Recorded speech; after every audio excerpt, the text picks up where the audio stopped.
Salve, galera progueira, está começando mais um episódio aqui do nosso Prog Talk e hoje com uma participação especial. Eu tô aqui solo, né, porque o Kelvin me abandonou, já que ele não queria falar desse álbum que vocês já estão vendo aí no encarte, né, ele é um revoltado contra essa banda, mas tudo bem, ele tem os motivos dele e eu também tenho alguns motivos para gostar de umas bandas que ele já não gosta. Minha amiga Camila, do Paleta Musical. E aí, Camila, seja muito bem-vinda, tudo bem com você? Obrigada, Paulo. Oi, pessoal, tudo bem? É um grande prazer estar aqui, né, já estive aqui anteriormente com o Kelvin gravando um vídeo do Supertramp, que foi um vídeo muito gostoso de fazer, junto com a Ana Paula. E hoje estou aqui para falar desse álbum que eu gosto bastante, que o Kelvin odeia. Quem conhece o Kelvin já viu outros vídeos em que ele já se pronunciou sobre, tem uma noção. Mas, enfim, vamos falar um pouquinho desse álbum, dar uma alfinetada no Kelvin também. E é isso, vai ser um vídeo bem gostoso. Show de bola. Antes de começar, então, só queria deixar aquele lembrete de todo bom youtuber, né? Que é o de você deixar um like aí no vídeo, se inscrever no canal se você ainda não foi inscrito. E também conseguir a gente nas nossas outras redes sociais, né? Que é o Instagram, que está como Progland lá. Você acha a gente facilmente dessa maneira. Tem o nosso logozinho lá, assim como tem no YouTube. Também a nossa plataforma, nosso perfil, né? Como Curadores do Groover, que para quem não sabe é uma plataforma de divulgação de artistas independentes no geral.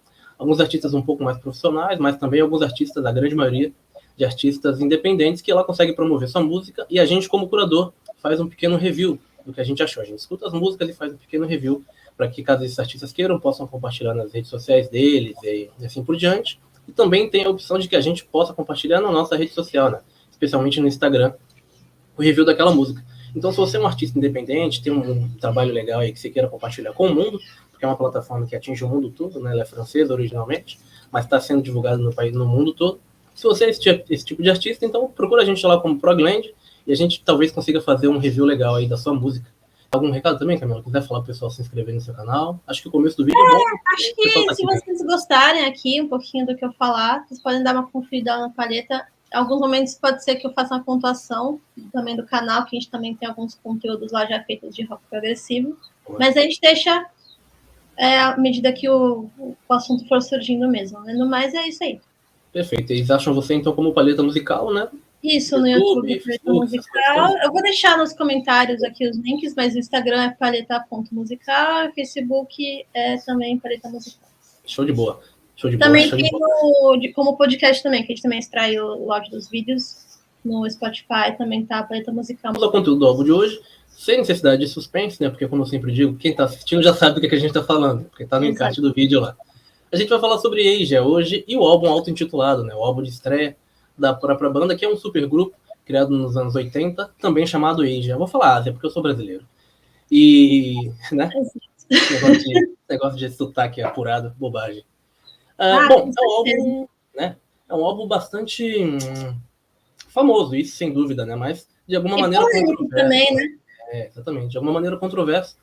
Mas é um álbum que veio com grandes expectativas. Eu imagino que, para quem estava vivendo lá no finalzinho dos anos 70, começo dos anos 80, quando escuta que vai ter um supergrupo gravando um álbum, né, um supergrupo com esse peso, né, membros do Yes, membros do Emerson, Lake and Palmer e membros do Bangles também, né, junto com o Yes, os caras devem ter ficado assim meio que se coçando, né? Caramba, o que vem aí? Coisa nova, coisa boa e tal. Acho que essas são as mais importantes, né? Mas a gente for catar as outras bandas dos outros membros, a gente também tem aí o Rare Hip, Manfred Mann, enfim, tem muita gente aí. Daqui a pouco a gente fala melhor dos membros. Mas realmente é um álbum que trouxe, acho que, muita expectativa. Isso a gente acha porque é o que a gente lê, né? A gente não estava lá, não aconteceu, mas eu acho que era inevitável a expectativa com esse álbum, porque quando a gente vê supergrupo de prog, a gente pensa no UK, né? Inclusive tem até um vídeo que o Kelvin fez que é muito bom. Ele gosta mais do UK do que do Asia, ele deixa bem claro isso sempre.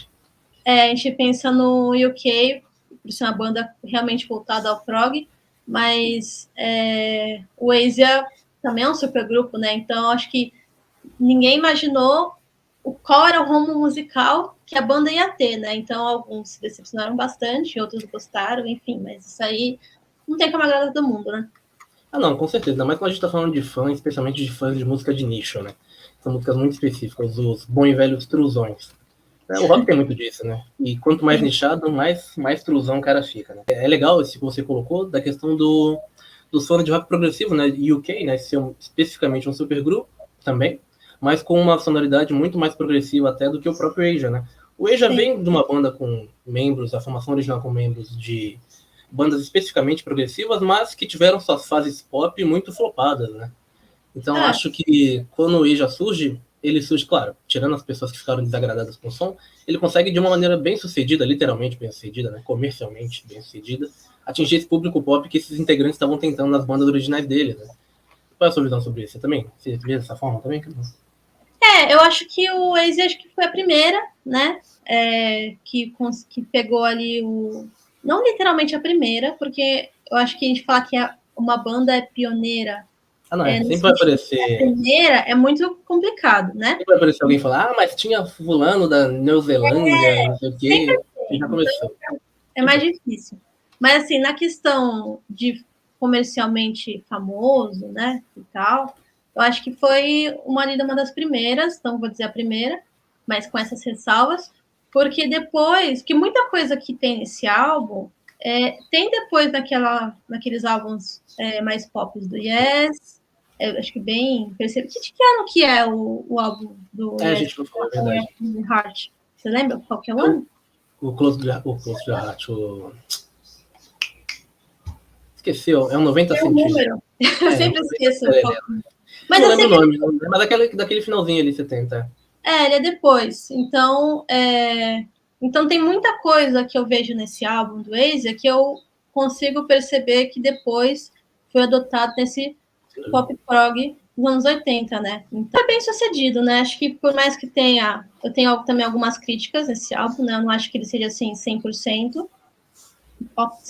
ótimo, acho que tem algumas falhas ali, mas eu acho que é um bom catalisador, sabe? Do que estava precisando acontecer na cena musical do rock progressivo. Talvez não mudar tanto, às vezes não é tão necessário mudar, mas é o que eles quiseram fazer e tá ok.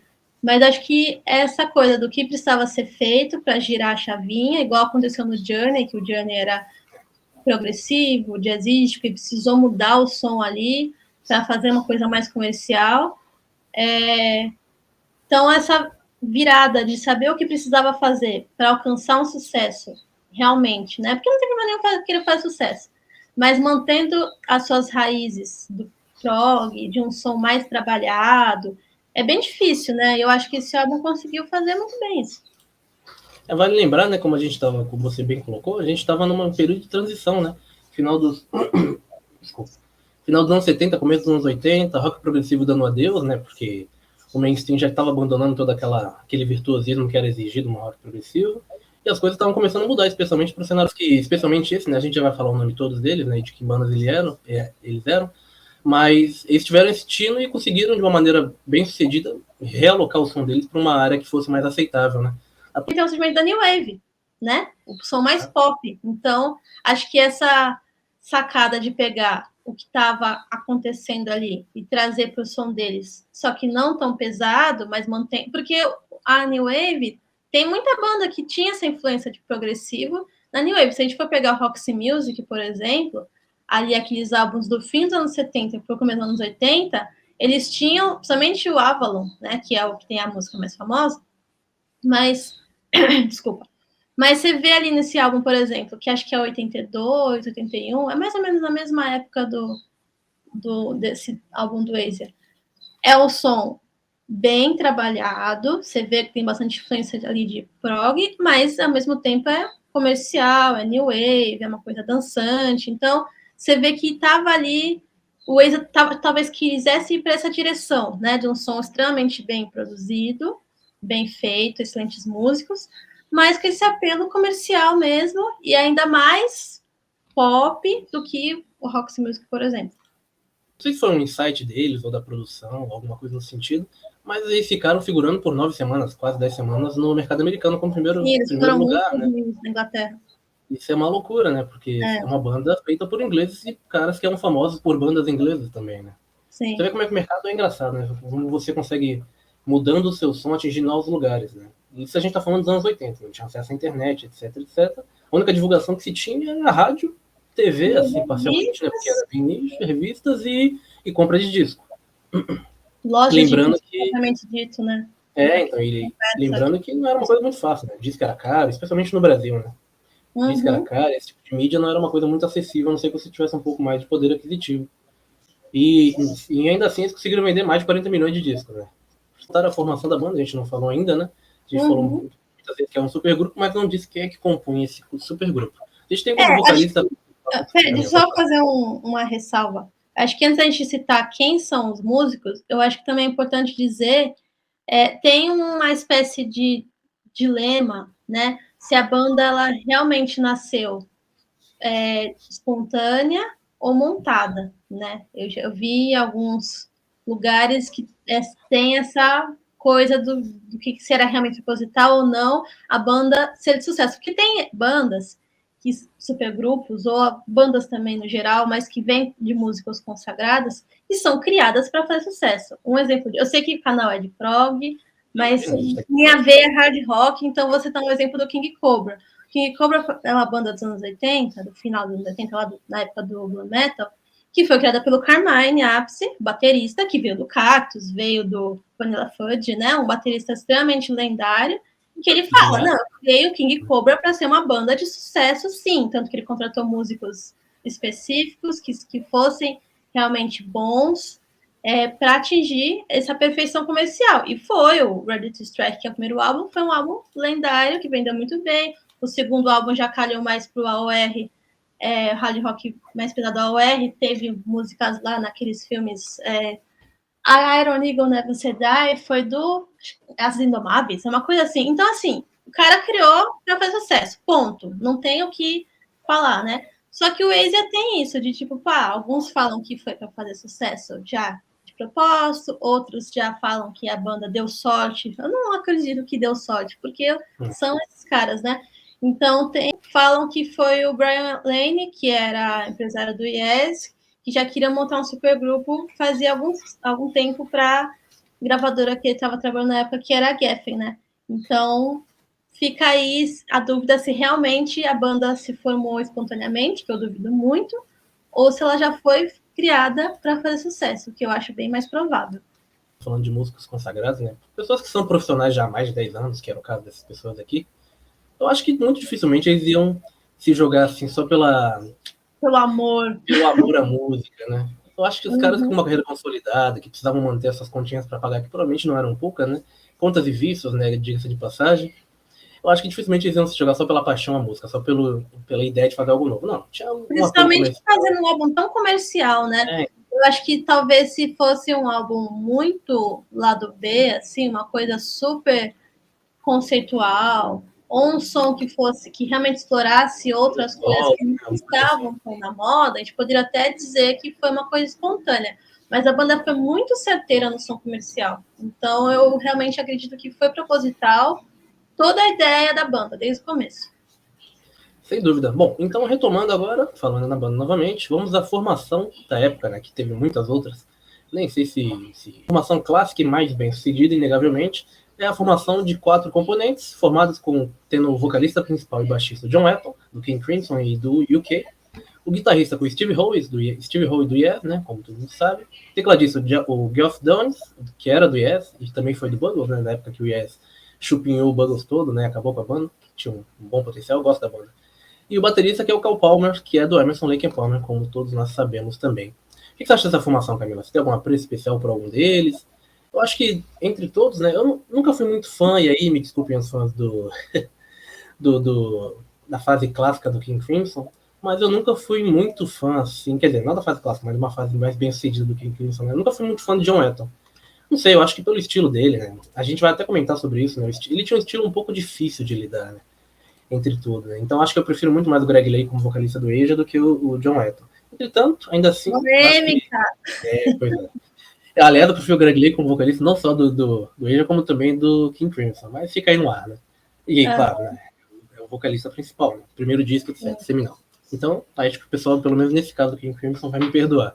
Mas Steve Howe, com certeza, é meu membro favorito, porque, né? Eu sou um guitarrista, né? Então acho que eu admiro muito o trabalho dele, embora eu saiba também que dentro da banda ele criou muitos problemas, não só aí, né? No Yes também.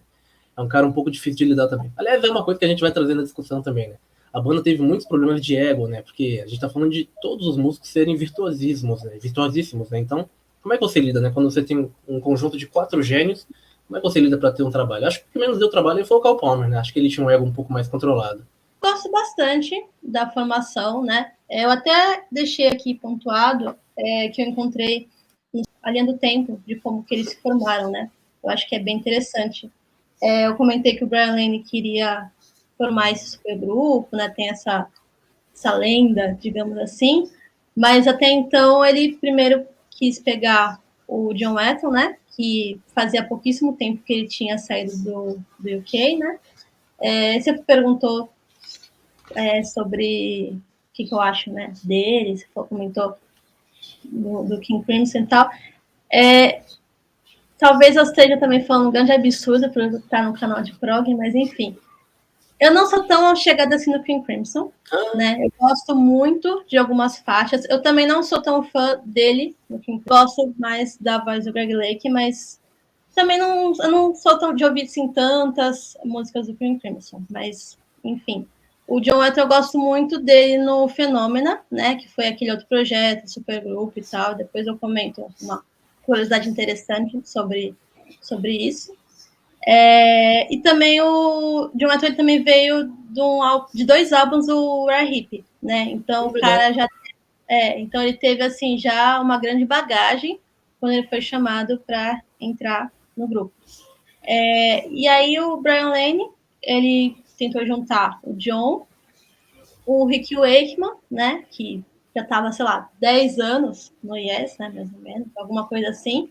Aí ele chamou o Trevor Rabin, que era do Manfred Mann, Earth Band. Inclusive, eu vou fazer aqui um jabazinho para quem gosta do Manfred Mann, o homem, o cara, né? A Ellen gravou lá no Planeta Musical um vídeo bem legal. Acho que era de 80 anos de aniversário dele. Tem uns 2 anos que ela gravou. Mas quem quiser conhecer, o vídeo é curtinho, mas tem muita curiosidade bacana. Ela, curiosamente, também gravou depois alguns álbuns com o Yes, ali da fase mais pop, né? E também já gravou com muitos outros músicos de prog. Então, o cara era muito foda. Eu gosto muito do Trevor. Só que aí esse acordo com a Geffen, ele não deu muito certo porque o Rick Wakeman desistiu de participar do projeto. E aí ele acabou resolvendo apresentar o John pro Steve Howe, né? Que também estava no Yes. Ou seja, ele realmente queria juntar os caras do prog ali, né? Vale lembrar também, né, para quem está escutando aqui, talvez não tenha muita noção de como estava o cenário musical do progressivo naquela época, né? O Yes estava no hiato nesse período, né? Não é que os outros músicos estavam desocupados, quer dizer, eles estavam desocupados. Né? Então seria válido, seria muito mais fácil você trazer os caras da banda do que tirar eles da banda de fato, né? Então, por isso que uma disponibilidade maior dos músicos do Yes estava acontecendo no momento, porque o Yes estava parado. Porque isso foi mais ou menos ali em 1980, já tinha virado a década. Já tava aquele cenário meio esquisito, né? Sim. E aí deu certo, o Steve entrou na banda e tal, e aí chamaram o Carl Palmer, que já estava, né, também consagradíssimo, né, não precisa comentar muito. E aí finalizaram trazendo o Jeff Downes, que acabou substituindo o Rick Wakeman, que desistiu, né? E também já tinha feito um pouco de sucesso, que ele tinha feito o álbum Drama, né, do Yes, que é um álbum bem fora da curva, assim, é um álbum mais pesado, né? Um álbum bem legal. Eu gosto. E ele tinha feito, como você comentou, parte do The Buggles, né?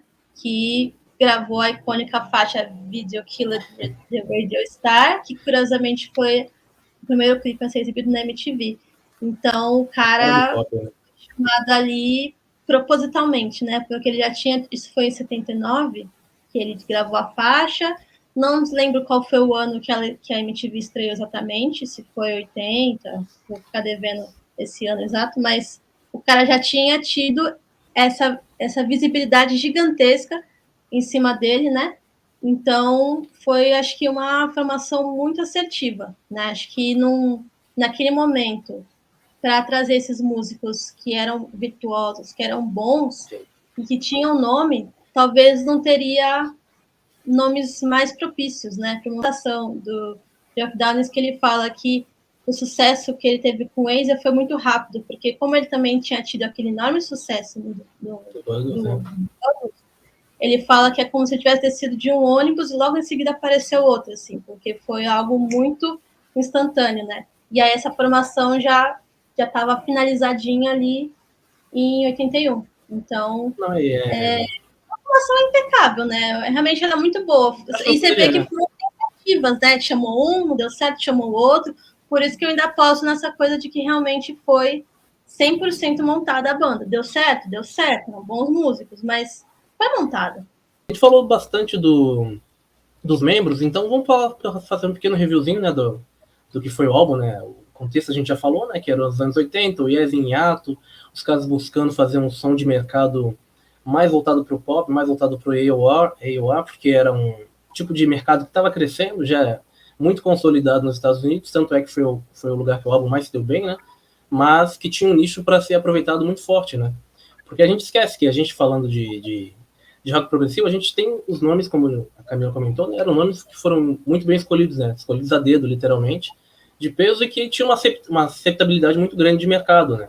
Então, talvez muito por isso o próprio... Esqueci agora o nome do cara da gravadora. É o nome da própria gravadora, né? É o David Griffin, acho. O Brian Lane, É o produtor, que né? montou a banda. É, o cara que montou a banda. Mas depois quando a banda foi contratada na Geffen, foi contratada pelo John Kaladner. Isso. E aí eu tava até vendo também, inclusive, o quanto que isso influenciou na sonoridade na produção da banda. A banda teve o seu primeiro álbum, né, que foi um boom, né? Caramba, os caras tinham entrado na gravadora, na Geffen Records, uma gravadora que tinha poucos anos de mercado, uma gravadora que estava se consolidando ainda, e chegam com um álbum que em um ano vende 40 milhões de reais. É importante dizer que o John Kaladner, ele era da Atlantic Records, né? Antes de ir para a Geffen. Ou seja, ele também já estava trabalhando há muito tempo com as bandas de prog. E sabia como fazer. E na produção do álbum, que foi o Mark Stone, o cara já tinha trabalhado com o Queen, já tinha trabalhado com o Journey, né? Então o cara tinha já uma visão comercial muito boa, né? Porque ele trouxe esse sucesso com o Journey, com o Queen também foram os álbuns grandes até aquele momento. Então você vê que realmente a banda estava muito bem direcionada para o sucesso mesmo. Para um som de mercado, para um som mais pop, né? Para um som que tecnicamente funcionaria e tecnicamente funcionou de fato, né? Muito bem sucedido e, ironicamente, curiosamente, que seja muito mais bem sucedido nos Estados Unidos do que na própria Inglaterra. E tem algumas peculiaridades que a gente vai passar sobre a respeito, né, da produção do álbum, especialmente da gravação. Você comentou, fez uma citação aí a respeito do sucesso do Johnny na época, né, da experiência que o produtor tinha. E o Steve Howe tem uma frase que ele disse, que eu até anotei aqui, que ele disse literalmente que a produção foi um pouco no estilo Johnny. E aí, com certeza, a gente vê a influência da produção do produtor, né? Porque é aquele cara que fala, faz o teu som um pouco mais pra cá, tira um pouco de coisa mais pra lá. Essa coisa de tirar um pouco do prog, vou até também aproveitar, tem um vídeo que eu fiz no Palheta falando sobre o Infinity, que é o primeiro álbum do Journey com o Steve Perry, né? Que é o primeiro álbum depois da reformulação, quando o Greg sai do vocal e acaba entrando o Steve Perry.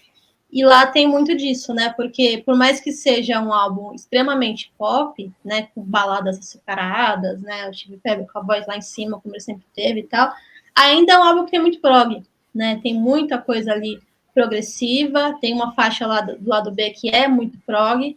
Então, mas ao mesmo tempo você vê que eles perderam bastante essa pegada mais pesada, virada de bateria, linhas de baixo e tudo mais. Até também teclados, mas ainda tá lá, né? Eu acho que, diferentemente desse álbum do Asia, que é um pouco mais sinfônico em alguns momentos, que é mais prog mesmo tendo essa pegada pop, esse do Journey, ele já puxa bem mais pro rock melódico, né? Pro AOR melódico em si.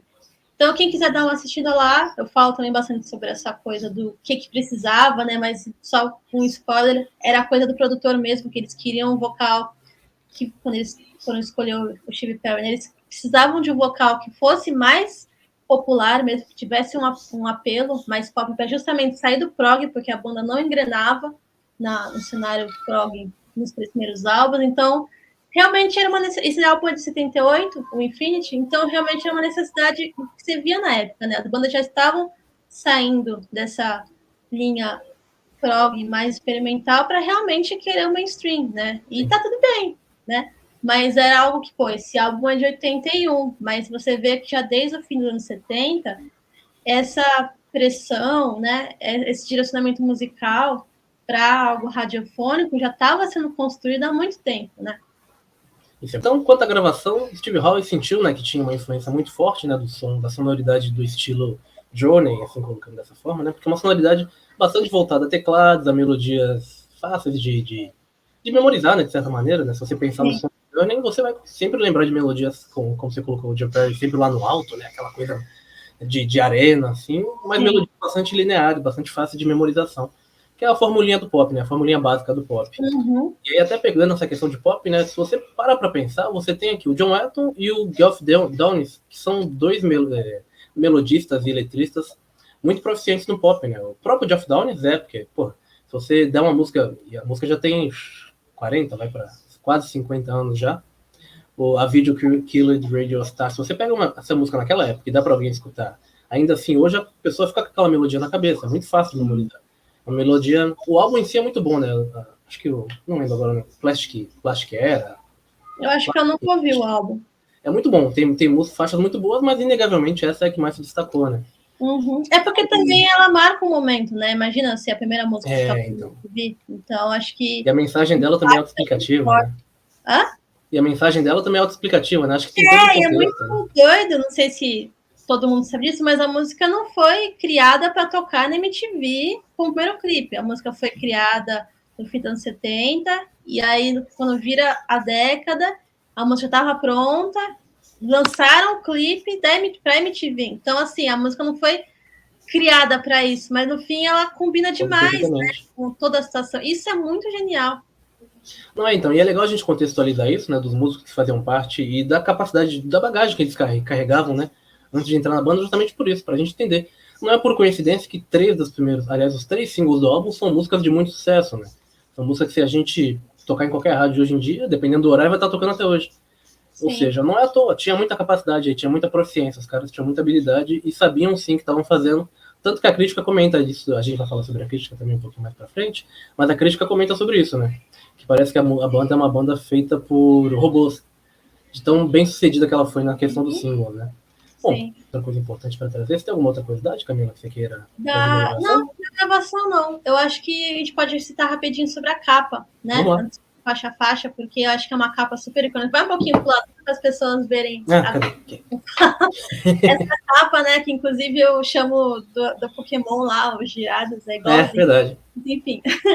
Essa capa que eu acho extremamente icônica, eu acho, nossa, belíssima. Para quem não sabe, ou para quem nunca reparou na similaridade, né? O ilustrador, que é o Roger Dean, que é também um artista inglês, ele desenhou várias capas para várias bandas, acabou se consolidando depois para construir capas para o rock progressivo, mas antes disso ele fez, nos anos 70 ele fez para hard rock, psicodélico, enfim, ele fez para várias capas. Uma outra capa icônica que ele fez é a maravilhosa Demons and Wizards, do Rare Hip, que é uma capa incrível, que se você também consegue ver ali, que tem os traços dele. Ele desenhou também a Octopus, do Gentle Giant. Ele desenhou 2 capas para o Bud, talvez que mais, mas as que eu mais gosto, que é a Squawk, acho que é assim que se pronuncia, e a Never Turn You Back, que é uma capa maravilhosa também. Mas aí, como eu falei, ele acabou se consolidando fazendo capas para progressivo, então ele fez todas as outras capas posteriores do Asia, fez também várias capas para o Yes, também fez capas para os membros do Yes, seus trabalhos solos, então ele já fez capa para o Steve Howe, já fez capas para o Rick Wakeman e para vários outros artistas até então. E eu acho que é interessante só citar, depois se você quiser botar a capa aí, mas tem uma capa que ele desenhou no fim dos anos 90 para um artista de rock alternativo chamado Matt Sweet, que ele fez uma tipografia igualzinha para o Yes. Depois eu deixo direitinho o nome para você. Mas, ou seja, o cara já foi tem a identidade visual dele tão forte que procuraram ele para fazer uma capa remetendo especificamente isso. Então, o nome do cara, eu não lembro se é o nome do cara ou se é o nome do álbum, porque eu não lembro qual é o nome do álbum, mas tá exatamente aquela tipografia gordinha, referência, né? Muito legal.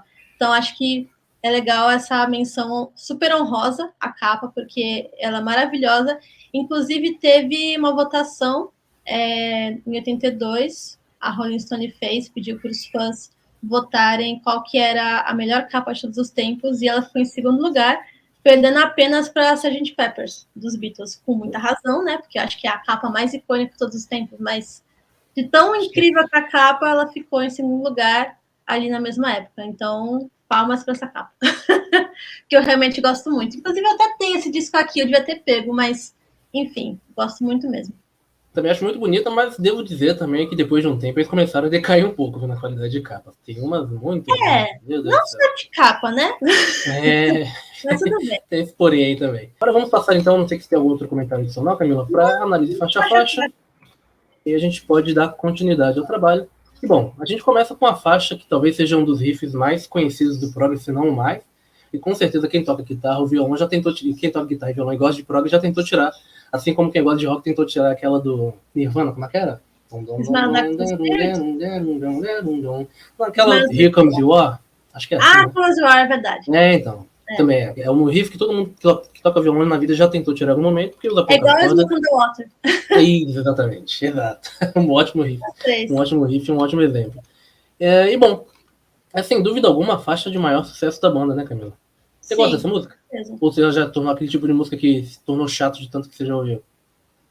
Tem esses dois lados, mas eu acho que eu ainda gosto bastante dela. Eu acho que deve ter sido a primeira música que eu ouvi, muito provavelmente. Porque quando eu comecei a ouvir... Que assim, eu sempre tive contato com rock progressivo em casa, né? Meu tio ouvia bastante. Ele tinha muitos discos do Yes, ele tinha muitos discos do Genesis, ele ouvia muito o Phil Collins solo, que não é prog, mas enfim, também tinha esse contato. Ele tinha vários discos do Rick Wakeman também. Então eu sempre tive contato com esse lado do prog, né? Mas o Supertramp também, mas esse prog dos anos 80 mais pop foi sozinha, né? Eu ouvia muito a Kiss FM ali pro começo da adolescência, então eu acho que essa música eu conheci na rádio, tenho quase certeza mesmo. E eu acho icônica. Uma época que eu cheguei a enjoar dela um pouquinho, sabe? Mas eu acho que depois, quando eu comecei a revisitar o álbum, né? E tem ali um certo contexto com as faixas, com o que o álbum quer passar, eu voltei a gostar bastante dela, né? Acho que é uma faixa que merece ter o status que tem, né? Tem faixa que realmente enjoa e eu não consigo mais ouvir, mas essa eu acho que eu ainda continuo gostando bastante. O status dela acho que é merecido. Então, eu gosto muito dessa faixa também. Acho que eu ainda não cheguei na etapa de chegar nesse período de ai, cara, eu não consigo escutar essa música de tanto que eu já ouvi. Eu gosto muito dela, acho que como guitarrista ela tem um destaque bom, né? Porque começa com riff, né? Sim. Mas eu acho que sem dúvida nenhum ponto. Também. Mas acho que sem dúvida nenhum ponto principal dela é a melodia, né? Como eu disse, né? Os caras tanto o Jeff Downes quanto o. Esqueci agora. Não, o vocalista, cara, a gente tá falando de agora há pouco. John Etton. Tanto ele quanto o John Etton tem uma facilidade muito grande de criar melodias, né? Sim. E essa música é muito John, né, se você parar pra ver, né? A melodia se mantém sempre naquela coisa. É uma faixa que quando termina, acho que da primeira vez que você ouvir essa música, você nunca ouviu, quando termina você tá cantando o refrão. Exatamente. Cumpre bem o papel de uma música AOR, né? Que é basicamente isso. E é bem esse ponto mesmo. Ela te gruda na cabeça, né? A gente comentou sobre a música do Bungles lá, que provavelmente deve seguir muito, possivelmente, a mesma fórmula, porque a gente tem os criadores da música um dos criadores da música nessa composição, né? Então o cara sabe o que ele tá fazendo. Então, sem dúvida, é uma música que te pega, né? Eu gosto muito dela, confesso que eu gosto muito dela e eu escutaria ela sem problema nenhum até hoje. Tem uma vez que eu tentei tirar ela, inclusive, pra tocar com uma bandinha, até que foi boa. Não foi de todo mal, não. Você toca alguma coisa, Camila? Não te perguntei, né? Se você toca alguma coisa. Então, no começo da pandemia, eu comecei a aprender a tocar baixo. Só que aí eu comecei a ficar meio sem tempo, depois que a vida voltou ao normal, eu preciso me organizar porque eu sinto falta bastante, né? Mas eu gosto bastante de baixo. Eu acho que quando eu era bem adolescente, ali, lá para os 15, 16 anos, eu cheguei a ficar com uma guitarra emprestada para ver, mas realmente não é para mim, né? Aí, na mesma época, um amigo meu emprestou o baixo dele, e aí eu vi que eu gostava mesmo, realmente era uma coisa que eu sempre gostei, e depois que dessa vez aí, tem, né, uns 12 anos mais ou menos, eu comecei a prestar mais atenção no baixo, acho que é meio inevitável isso, eu comecei a ver realmente sentido no instrumento, né, porque até então eu achava um instrumento que não fazia sentido estar ali, porque normalmente você não entende mesmo, é muito, ou tá mixado baixo, ou não sei, você não, quando você não ouve música por ouvir, né, só tá lá tocando, você acaba não entendendo muito bem o papel de certos instrumentos musicais, e o baixo era um deles. Começou a mudar bastante quando eu comecei a acompanhar alguns amigos nos ensaios da banda, e o rapaz que tocava baixo nessa banda, ele era o melhor músico da banda, né? E aí eu comecei a ver, falei, nossa, baixo é um instrumento muito legal. Tanto que foi meio que o motivo que eu fui atrás, né? Que eu vi que guitarra não era para mim, e eu acabei indo pro baixo, e eu gostei. Mas fiquei pouco tempo com o instrumento, que eu tive que devolver, né? Porque era emprestado. E aí passou os anos, só agora que eu voltei realmente a estudar e tudo mais, mas eu quero voltar, porque eu acho um instrumento Não, que isso é muito interessante mesmo. não tem como não ter um baixo numa música, sabe? Realmente, eu acho que é o único instrumento que é o que é que não tem, Imprescindível. entendeu? É. Aliás, até falando em baixo, né? Eu até puxo um gancho pro trabalho, né? Que é desenvolvido do baixo ao longo das músicas desse álbum, né? Ele se Sim, destaca muito por motivos muito óbvios, né? sim. Tem o vocalista principal é baixista, né? Então, naturalmente, o John Ethel ia destacar, sempre tentar Uhum, aumentar um pouco o volume do instrumento dele lá na produção. Aliás, é. o baixo e o teclado, né? E esse é um dos motivos, inclusive, Eu acho pelo que qual a o banda não. trabalho de baixo e bateria, na verdade, desse Também. álbum, ele é muito assertivo, né? Eu acho que, assim, salvo raros momentos, eu acho que eles são mais simples e nem por isso eles são fracos, né? Não são, tipo, pobres, eles são simples, eles funcionam muito bem, né? O pessoal chama de cozinha. Eu acho que dá muito certo. Alguns momentos eles estão mais altos, inclusive nessa música tem umas partes em que o baixo dá uma leve sobressaída, mas eu acho que é a simplicidade, entre muitas aspas, né? É uma cama ali que dá certo, sabe? Eu gosto disso nesse álbum das linhas de baixo, porque eu acho que elas estão lá, mas elas não roubam a cena, sabe? Acho que funciona muito bem. Here at the Moment, eu acho que é interessante porque ela tem esse apelo hard rock mais pop, e é uma música que eu acho que não teria como você dizer quem são os membros sem você saber, sabe? Não, ela não soa uma música feita por membros grandes de rock progressivo, né? Eu acho que ela não traz nem um pouco a estética. Tem outras faixas pop desse álbum que você vê ali influências de prog, mas eu acho que essa faixa, ela... Acho que eu até entendo quem pegou para ouvir esse álbum, ouviu a primeira música e se assustou, porque essa música realmente se afasta muito, né? Acho que as pessoas foram com muita sede ao pote para ouvir o supergrupo de prog, de membros de prog, e ouviram essa música logo de primeira. Eu até entendo a frustração, porque não tem nada ali de prog nessa música. Ela é É 100% bem pop. popão, bem eu ar.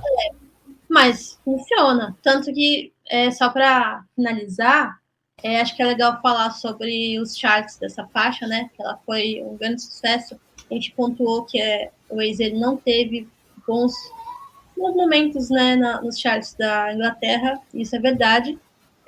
Nos Estados Unidos, que foi onde a banda teve mais sucesso no geral mesmo, né? Ela alcançou 4º lugar no chart de rock mainstream, né?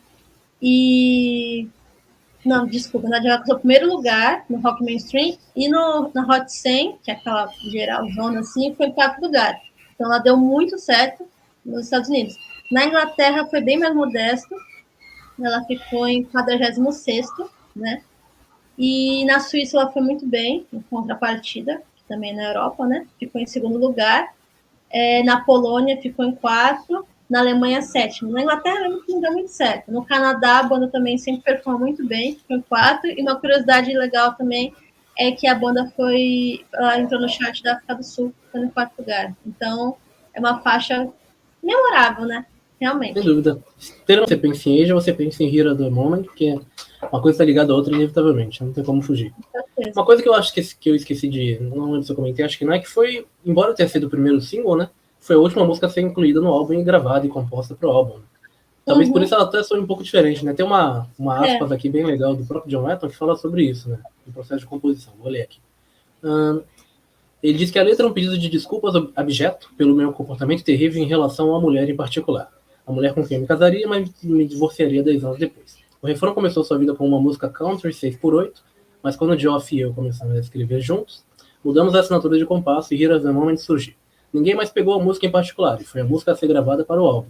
Foi a última música a ser gravada para o álbum. Foi o que aconteceu com os próximos 2 álbuns, que a última música gravada era para ser o primeiro single, e acho que é por isso que eu e Geoff estamos juntos. Estamos muito focados. Estamos juntos, né? Porque estamos muito focados no final da gravação.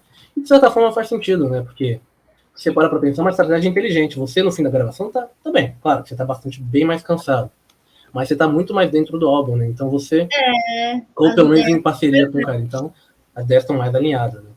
Sim. Acho que passar então para a segunda música, que é Only Time Will Tell. Também é um outro baita grande sucesso da banda, né? Acho que os 3 primeiros singles são músicas que foram muito bem, né? Mercadologicamente falando. Only Time Will Tell, que é nada mais do que uma letra de, assim como a primeira, de reconciliação, né? Um casal que briga, né? Que se separa e só o tempo vai dizer como é que vai ser no futuro. Começa com um tecladinho bem interessante, né? Açúcar, né? Tanto essa quanto a anterior são letras assim, que acho que para quem estava acostumado com as letras do prog, achou nada demais mesmo. Não é, aqui você não vai ter nada contemplativo, Revelant Science of God, não vai ter isso aqui. É só caso de amor que uma letrinha ali que é mais cabeça, política, mas eu não chegando lá. Sobre guerra e tal.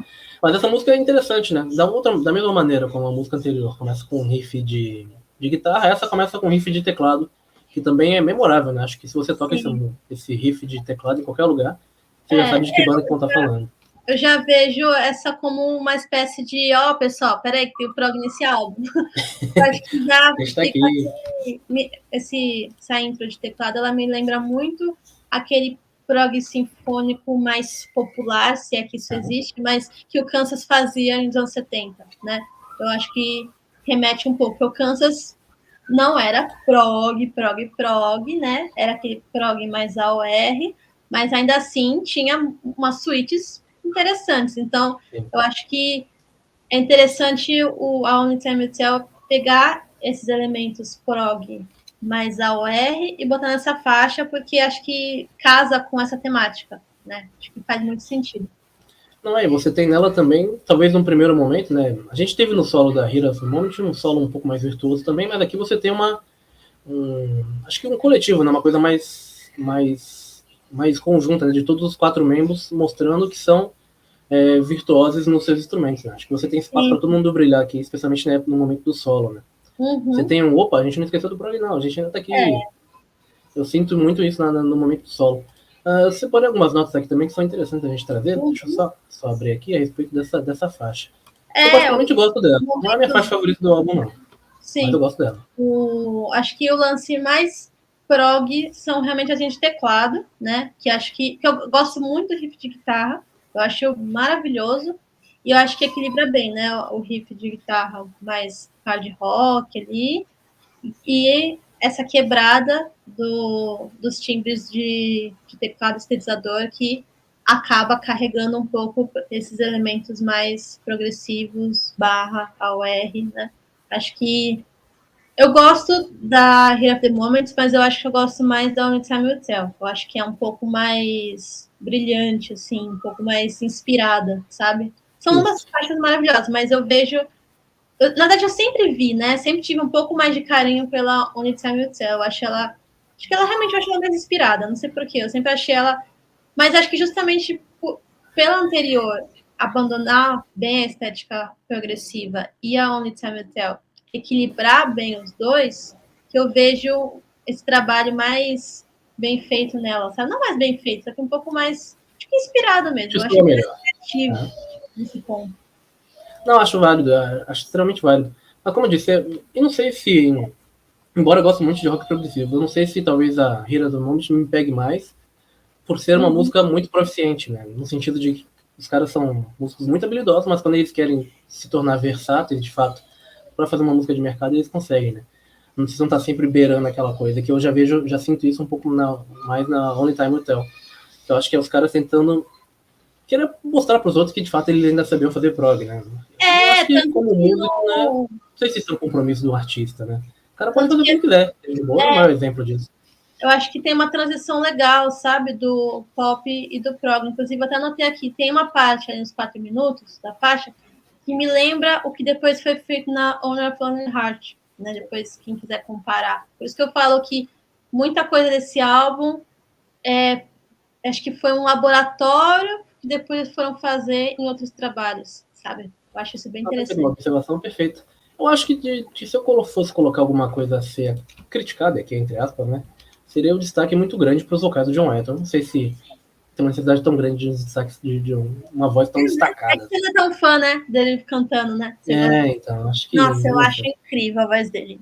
De Tá verdade. bom, mas eu não sei, mas sei lá, tem alguma coisa que fala, tipo, eu sou o reizinho aqui, deixa comigo que vai ser do meu jeito. Eu tinha essa impressão, é a impressão que eu tenho quando eu escuto.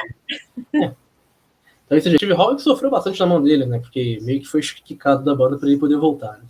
Ele colocou como condição, né, para ele voltar para a banda mais para frente nos futuros trabalhos, né, depois do tempo que ele saiu, que ele só voltava se o Steve Howe saísse.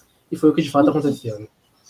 Eu acho que o Steve Howe também não estava muito preocupado, ele estava se dedicado a outros trabalhos, então para ele não foi um problema tão grande. Um aspas aqui do próprio John Lennon, né, a respeito da letra, ele diz que o cantor, ele diz o seguinte: é bastante explicativo, a minha letra é minha letra novamente, né, uma letra dele do Geoff, provavelmente fez instrumental, mas muito pessoal sobre o fim de um relacionamento, lá. E a meu verso, o refrão de Geoff tem armazenado músicas durante a preparação para o Age e muitas das minhas letras são sobre experiências pessoais. John Mitchell é uma das minhas heroínas de todos os tempos, ela é indiscutivelmente a rainha do confessionário, que é uma cantora também, Johnny Mitchell, aliás. Ele se inspira bastante. Então é aquilo que a gente falou, né? Ele se inspira na composição? E para escrever Only Time Will Tell. Acho que é legal falar como ela performou, né? Porque como ela também é um single, né? Ela não foi tão diversa em vários países quanto anterior, mas ainda assim ela foi muito bem nos Estados Unidos. Ela ficou em 8º na Mainstream Rock da Billboard, 17º na Hot 100, também da Billboard, Canadá em 7º, né? Sempre foi muito bem no Canadá. Na Alemanha ficou em 50º e na Inglaterra em 54º, né? Então a banda realmente nunca conseguiu subir tanto assim na Inglaterra. País de origem. É engraçado, né? Mas... A nova onda do heavy metal estava surgindo muito forte, né? Uma sonoridade bem diferente, né? Dessa pegada. Então, naturalmente, eram mercados que iam conflitar, não ia ter como. Quem era adolescente estava ouvindo Iron Maiden, Judas Priest nessa época. Sim, ou talvez até também o punk mesmo. Então, acabava sendo um som né? O progressivo acabou tendo essa visão, assim, esse perfil. A gente falou sobre o Only Time Will Tell, agora a gente tá falando sobre Soul Survivor. Qual a sua opinião sobre essa música? Eu gosto muito. Eu acho que das músicas do álbum, acho que poderia colocá-la como a minha favorita, especialmente pela questão do solo de guitarra, né? Que é um dos solos mais memoráveis, se não o mais memorável do Age. Sim. Eu acho uma faixa muito boa, muito foda mesmo. E é uma outra faixa que também já tem muita influência de rock progressivo.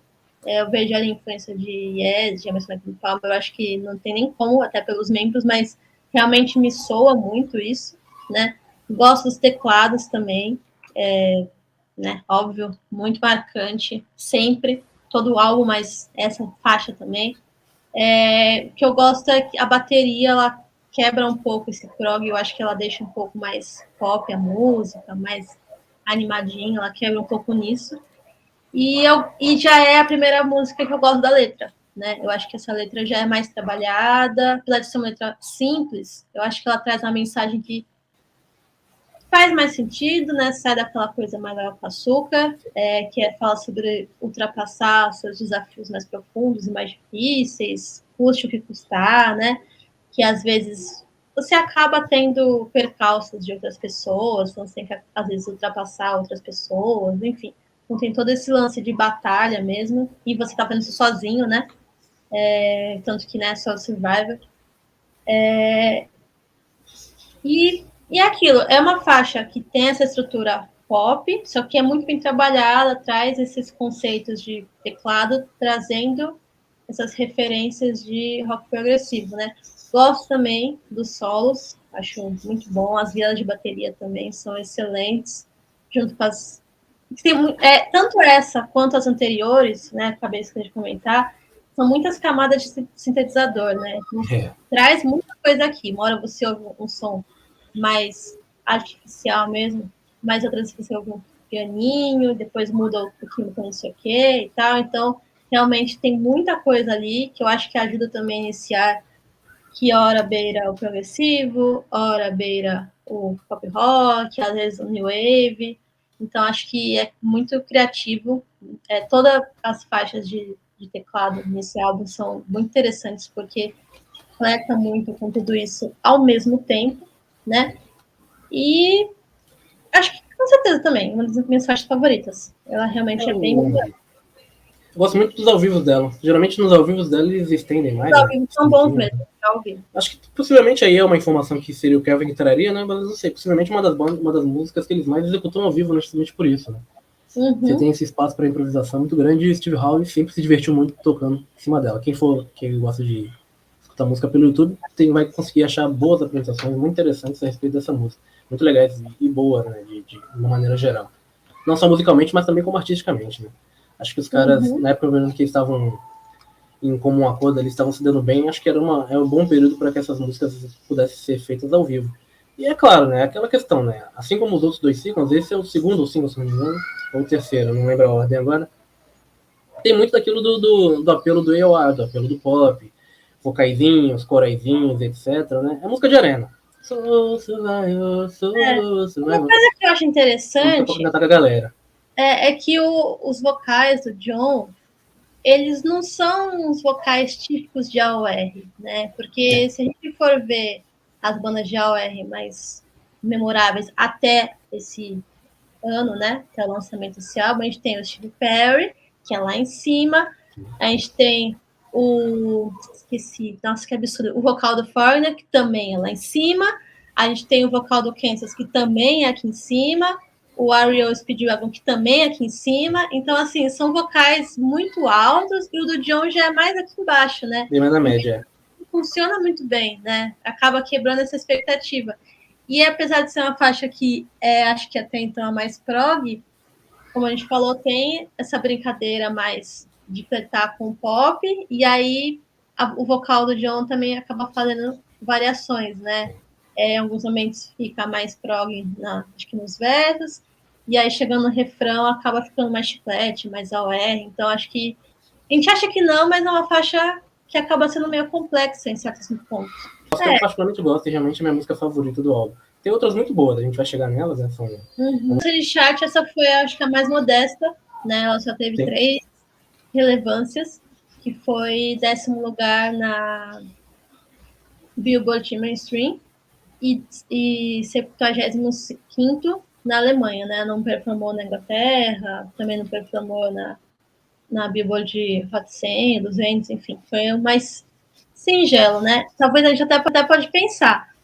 A faixa que tem mais influência que prog foi a que menos performou, né? Então, essa que acaba indo mais pro prog foi a pior em questão de recepção. Então, são coisas a se pensar, né? Falamos de Soul Survival, agora vamos falar de One Step Closer, que é uma das faixas que começa a chegar aí mais do lado, né, obscuro do álbum, né? Eu acho que pelo fato das 3 primeiras músicas serem tão famosas, todas as outras meio que deixadas de lado, né? Se você, por exemplo, coloca... Dessas 3 que a gente falou, se você cita nominalmente, não precisa nem colocar música, a gente sabe de que banda a gente tá falando. Agora, das outras, eu particularmente, não sei se é porque não sou um fã tão profundo assim de Easy, etc., mas acho que a percepção que eu tenho é que se você cita uma música dessas nominalmente ou bota pra tocar, dificilmente o pessoal vai pegar de primeira. Você tem essa percepção também? Não sei, acho curioso. Sim, não, eu concordo. Eu acho que tem os dois lados, né? Eu acho que tem o lado dos haters do Asia, que quando fazem alguma resenha do álbum, eles citam esse lado do álbum como as melhores, porque tem isso também, né? Que as pessoas vão falar bem só das faixas que se afastam do pop, né? Tem muito isso. E aí acabam, ou eles não ouvem, falam que ouvem, ou eles de fato ouvem e acabam assimilando melhor essas faixas, ou as pessoas normais, que acabam só realmente conhecendo as 3 primeiras. Na primeira vez que eu ouvi esse álbum inteiro, né, que antes eu só conhecia as 3 primeiras, óbvio, mas eu escrevi esse álbum, eu achei difícil. Eu falei, nossa, o álbum muda bastante, né? É meio estranho, mas ok. Depois eu fui acostumando e fui criando laço com algumas faixas e tal. Mas eu acho que não tem como, né, você falar do autotitulado e não pensar nas 3 primeiras, principalmente as 2 primeiras. Eu acho que a Soul Survivor é famosa, mas para quem já é mais tem mais relação com o álbum. Eu acho que para quem não tem, eu acho que são só as 2 primeiras. Então acho que acaba tendo isso também, né? Quem gosta do álbum ouve não que ouve, mas assimila bem as 3, mas para quem não ouve, só conhece de rádio ou algo assim, eu acho que é mais provável a pessoa conhecer ainda mais as 3 primeiras.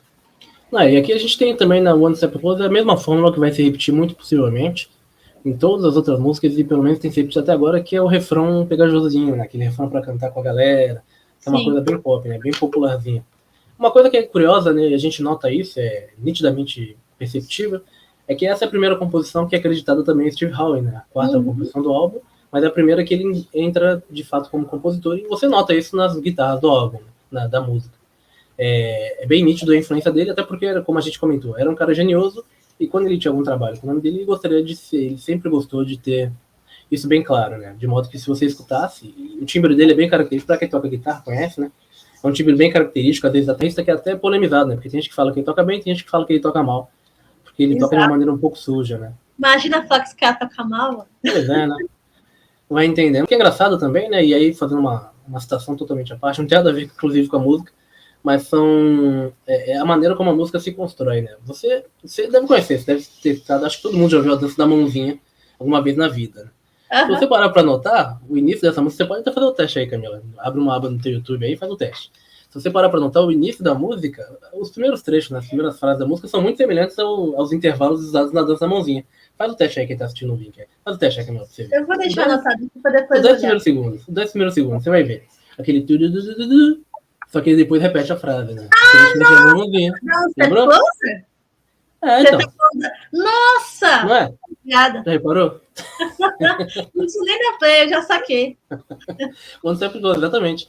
É bem semelhante. Provavelmente é a mesma utilização de intervalos. Acho que ela é muito yes? Eu acho. E é aquilo que a gente falou, né? Steve Howe, a primeira composição dele, né? Com certeza ele quis botar o pitaco dele na maneira como escrevia, né? Não só a letra, como também a melodia e o instrumental da música. Então, muito provavelmente tem influência nesse sentido. E é uma faixa bem prog, né? Bem prog. Acho que talvez por isso, né? O Survivor que fleta bastante com o pop, mesmo tendo muita influência de prog, mas eu acho que essa se afasta totalmente, já é o contrário, já se afasta totalmente dos elementos pop, né? Eu vejo ali bastante experimentação mesmo, né? Se afasta dessa coisa radiofônica e tal. Os vocais também. Assim, essa faixa, eu não curto os vocais. Estamos chegando num consenso, então. Não gosto de como tá soando. Eu gosto do instrumental, gosto bastante. Inclusive, em alguns momentos, algumas frases de teclado me lembram um pouco ao Time Will Tell, apesar de não soar pop essa faixa, né? Aquela coisa das camadas, sintetizador, teclado, vários timbres diferentes, eu também gosto muito. O solo de guitarra, né? Interessante que eu acho ele mais simples, mas ainda assim é muito bom, né? Mas ainda assim, eu acho que a estrela da faixa é o teclado. Uma coisa que eu queria te perguntar, já que você falou que não curte os vocais, você não acha que os vocais lembram Beatles? Acho que sim. É uma coisa mais linear, assim. Estranho, eu não sei o que é, mas não consigo gostar, mas mesmo assim me remete a Beatles, é muito engraçado isso. Você é fã de Beatles? É aquilo que eu comentei, né? Eu gosto muito da faixa pelo fato de ser a primeira composição do Steve Howe, né? Eu acho legal, mas poderia ter sido mais bem aproveitada, não fosse o fato de ter esse ar meio que de... Metade da música, ou grande parte da música, tem um ar meio que de voz e violão, sabe? Embora não seja só voz e violão, mas é uma coisa de melodiazinha muito linear e tal. Talvez seja esse ar bitônico aí que você comentou. Eu acho que do vocal, a única parte que eu gosto é quando eles cantam o título da música. One step closer. Eu acho que tá mais agradável, né? O refrão. Mas nos versos realmente me incomoda. E eu gosto do instrumental, mas eu fico dividida, porque eu não sei se foi uma falta. Eu não, é estranho falar que é falta de produção ou falta de, sei lá, algum aprofundamento, porque esse álbum é tão focado nisso, e é estranho falar que nessa faixa falta isso, né? Mas falta alguma coisa ali, falta algum polimento, né? Porque as faixas anteriores são tão bem polidas, e nessa é tão rústica, sei lá se essa é a palavra, então... acho que tem essa impressão também. A gente falou de One Step Closer, agora a gente vai para a faixa seguinte, talvez a mais pesada do álbum, não sei se você concorda com isso, mas a faixa chamada Time Again. Qual a sua opinião sobre essa faixa? Eu acho ela muito, muito pesada, eu acho, como eu disse, né, a gente tinha comentado agora há pouco, eu acho que é a faixa que mais se aproxima do som do Yes, mas do som do Yes ali no drama, né? Até porque a gente tem dois membros daquela época nesse álbum também, então inegavelmente a influência ia acabar acontecendo. Eu também gosto bastante dessa faixa. Eu acho que o começo dela me remete um pouco ao anterior, né?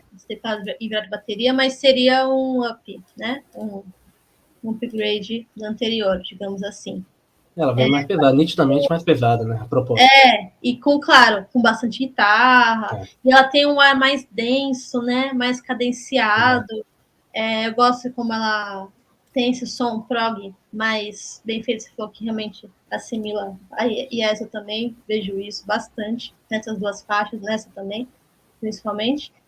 E continua se afastando do pop que abre o disco, né? A gente vê lá a primeira faixa, que normalmente não tem nada de progressivo, e nessa não tem nada de pop, né? É um hard rock bem progressivo, assim, tem uma pegada de hard rock, mas tem bem prog, e eu gosto muito. Eu acho que é uma faixa bem elegante, né? E eu acho que se fosse para mandar para algum fã de prog que fosse querer conhecer, talvez essa faixa seria uma boa escolha, né? Eu gosto também dos elementos ali de piano, que vem com a guitarra, o sintetizador ali, você tá ouvindo, você ouve ali uns timbres de piano legais, enquanto a guitarra tá com o sintetizador, então é aquela mesma coisa que eu sempre falo, tem muitas camadas ali de teclado, que é muito legal isso. E um ponto da faixa que eu gosto muito, que acho que é legal evidenciar para quem ouve a faixa inteira, é um momento ali, quando vai ter o solo de guitarra, né, antes tem uma pontezinha com tipo um solo que não é solo, que acho que não é tão grande de teclado, que eu acho ali maravilhoso, mas como o solo de guitarra também é muito bom, eu acho que toda essa parte ali da ponte, do solo, e depois do solo, todo esse conjunto, eu acho que é talvez um dos grandes pontos altos do disco. Curiosamente, ela foi lançada como single, né? Mas ainda assim, ela performa muito bem na Mainstream Rock da Billboard, ficando em 43º. Então, acho que seria uma espécie de respiro para essa onda prog que não estava dando muito certo, né? Dúvida. E ela tem um ponto legal que você trouxe, né? Eu não sei exatamente porque são conjecturas, a gente não tem como saber o que aconteceria de fato, mas acho que seria uma boa tentativa, né? Em um mundo ideal, assim, né? Que essa música também tivesse sido lançada como single. Eu gosto muito dos riffs dela. Eu acho que os caras aqui se soltam um pouco mais em relação a isso, né? De querer sair um pouco, fugir um pouco dessa roupagem de querer um álbum mais mercadológico, que era inclusive a gravadora exigia deles, né? Talvez eles já tinham até concordado com isso, mas de uma certa maneira o ímpeto naquela vontade de músico tá ali sempre guardadinho. Então acho que aqui os caras conseguiram soltar bem, é uma música bem pesada até. John Lennon tá cantando com um pouco mais de raiva aqui, né? Você sente que... sim. Um pouco mais, saindo um pouco mais daquela linearidade. Na linha vocal da faixa anterior, deu uma elevada nessa. Faixa seguinte, Wildest Dreams, é uma faixa que tem um apelo um pouco mais político, né? Sim. A letra em si, né? E também o clipe oficial da música, né? Os pontos altos em questão de composição lírica. Essa letra aqui tem uma coisa que... Bom, eu não lembro exatamente anos 80 o que estava rolando além de Guerra Fria, né? De guerra, no sentido do homem atrás dos objetivos para proteger os líderes, os territórios, né? Só que você é um soldado, né? Você não é o que está lá em cima, né? E aí essa busca de proteção dos líderes de territórios ceifa a vida de jovens, né? Legal. E mesmo que não só jovens que estão em batalha, mas os jovens que estão no meio do caminho, as vítimas da guerra, né? Isso é muito forte, eu gosto disso. Não, sim, sem dúvida. E é curioso, né? E até a gente... Eu acho que essa faixa, se eu não me engano, exatamente. Ela abre o lado B do disco, que é o lado que geralmente não é o lado mais tão comercial, né? É voltado mais para a parte comercial. Né? como é o Sim. lado que você vai ouvir depois, né? Talvez você nem chegue a ouvir, dependendo de quem tá ouvindo o álbum. Especialmente quando você tem 3 primeiras faixas do álbum anterior, do lado anterior, como singles, né? De muito sucesso. Então, acho que talvez aqui por isso, por fato... E eu não sei, aqui é uma percepção minha, pessoal, né? Talvez aqui nesse sentido, como os caras já sabem que vai ser o lado B, talvez esse soltem mais nesse sentido, de experimentar mais, né? Eu acho que o lado B ele é um lado muito complicado, né? Eu acho que ele é muito irregular. Não é.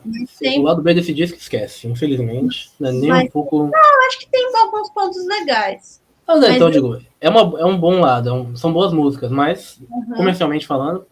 Não, comercialmente não. Mas apesar dessa faixa ter performado bem, né? Não foi lançado como single, mas eu acredito que talvez pela letra, né? Eu não sei também o que estava rolando nos Estados Unidos ou na Inglaterra. Muito provavelmente o foco devia ser Estados Unidos mesmo. Não sei o que estava rolando lá nesse sentido de conflitos sociais, conflitos civis, no caso, mas talvez pela letra ela tenha performado bem, né? Porque ela performou em 28º na Mainstream Rock da Billboard. Então, deu até que certo, né? E é uma faixa que ela já volta um pouquinho a atmosfera oitentista, mais pop, né? Ela não, ela tem, claro, o fundinho prog, mas ela já tá mais ao R e tal. Ela me lembra o equilíbrio no prog e no pop, ela me lembra um pouco a Soul Survivor nisso, né? É algo bem comercial, mas sem ser tão chiclete, digamos assim. Eu acho que eles tiveram espaço, né? Talvez, pelo fato, como eu comentei, de ser lado B, talvez eles tenham tido esse espaço de poder tentar alguma coisa que tivesse em mente ali como conteúdo artístico mesmo, né? Como artista, de querer experimentar. Eu acho legal o solo dessa música, né? Tem uma parte do solo que ele é bem virtuoso, né? E o virtuosismo é uma das características do Steve Howe. Mas... E tem maneira que muda, né? O andamento, tem o solo. Do meio pra frente ali ela muda. E eu gosto também dos coros que tem no refrão.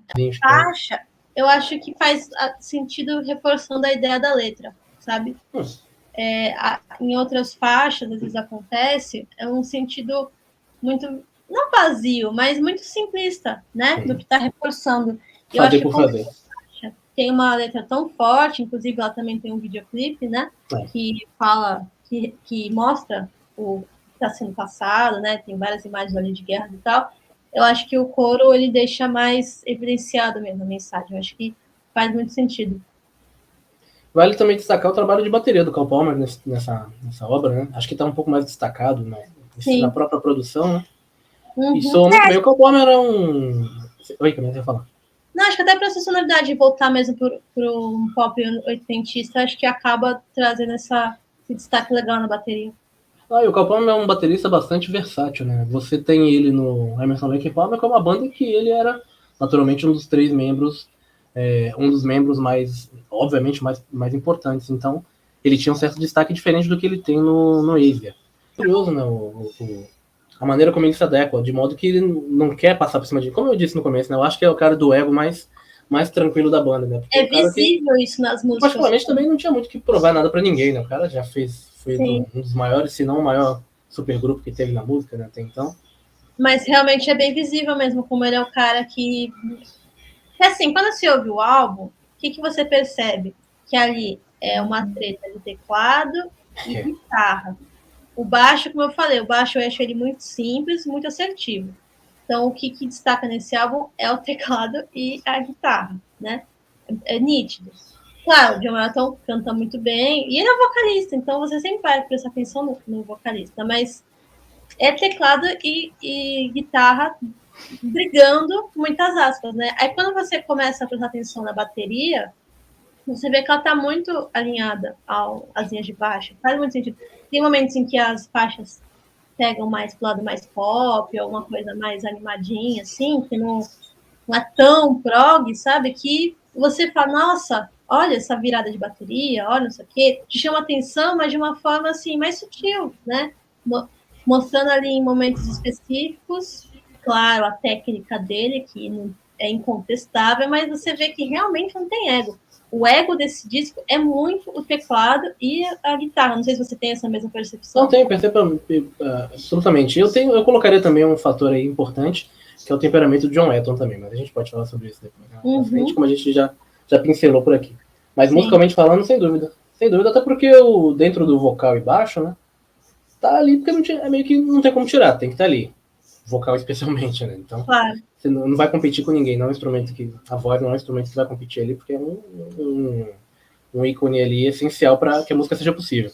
Então, acho que dentro desse contexto mesmo, especialmente porque a gente está falando de dois virtuosos, né? O Geoff Downes e o Steve Howe, você acaba tendo dois virtuosos e dois caras com muito temperamento. Você acaba tendo um nítido duelo ali. Até esse momento, pelo menos, saudável, né? Mas depois fica meio que insustentável. Muito bem. Faixa seguinte, Camila, vamos lá? Without You? Without You, se eu não me engano. Eu acho que talvez seja a primeira, não sei se é a única balada do álbum, mas com certeza é a primeira.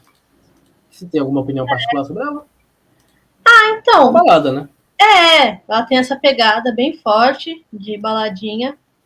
Eu gosto da faixa, apesar de dar um certo susto, porque engraçado que ouvindo esse álbum você não espera nenhuma balada. Não sei se você teve essa percepção, mas não é um álbum que você espera ter uma música desse estilo, né? E eu acho que ela funciona bem. Gosto das fases de guitarra, são muito bonitas, e daquela cama de sintetizador que é bem tranquilo, assim, mais não quieto, só que mais oculto, algo bem mais singelo.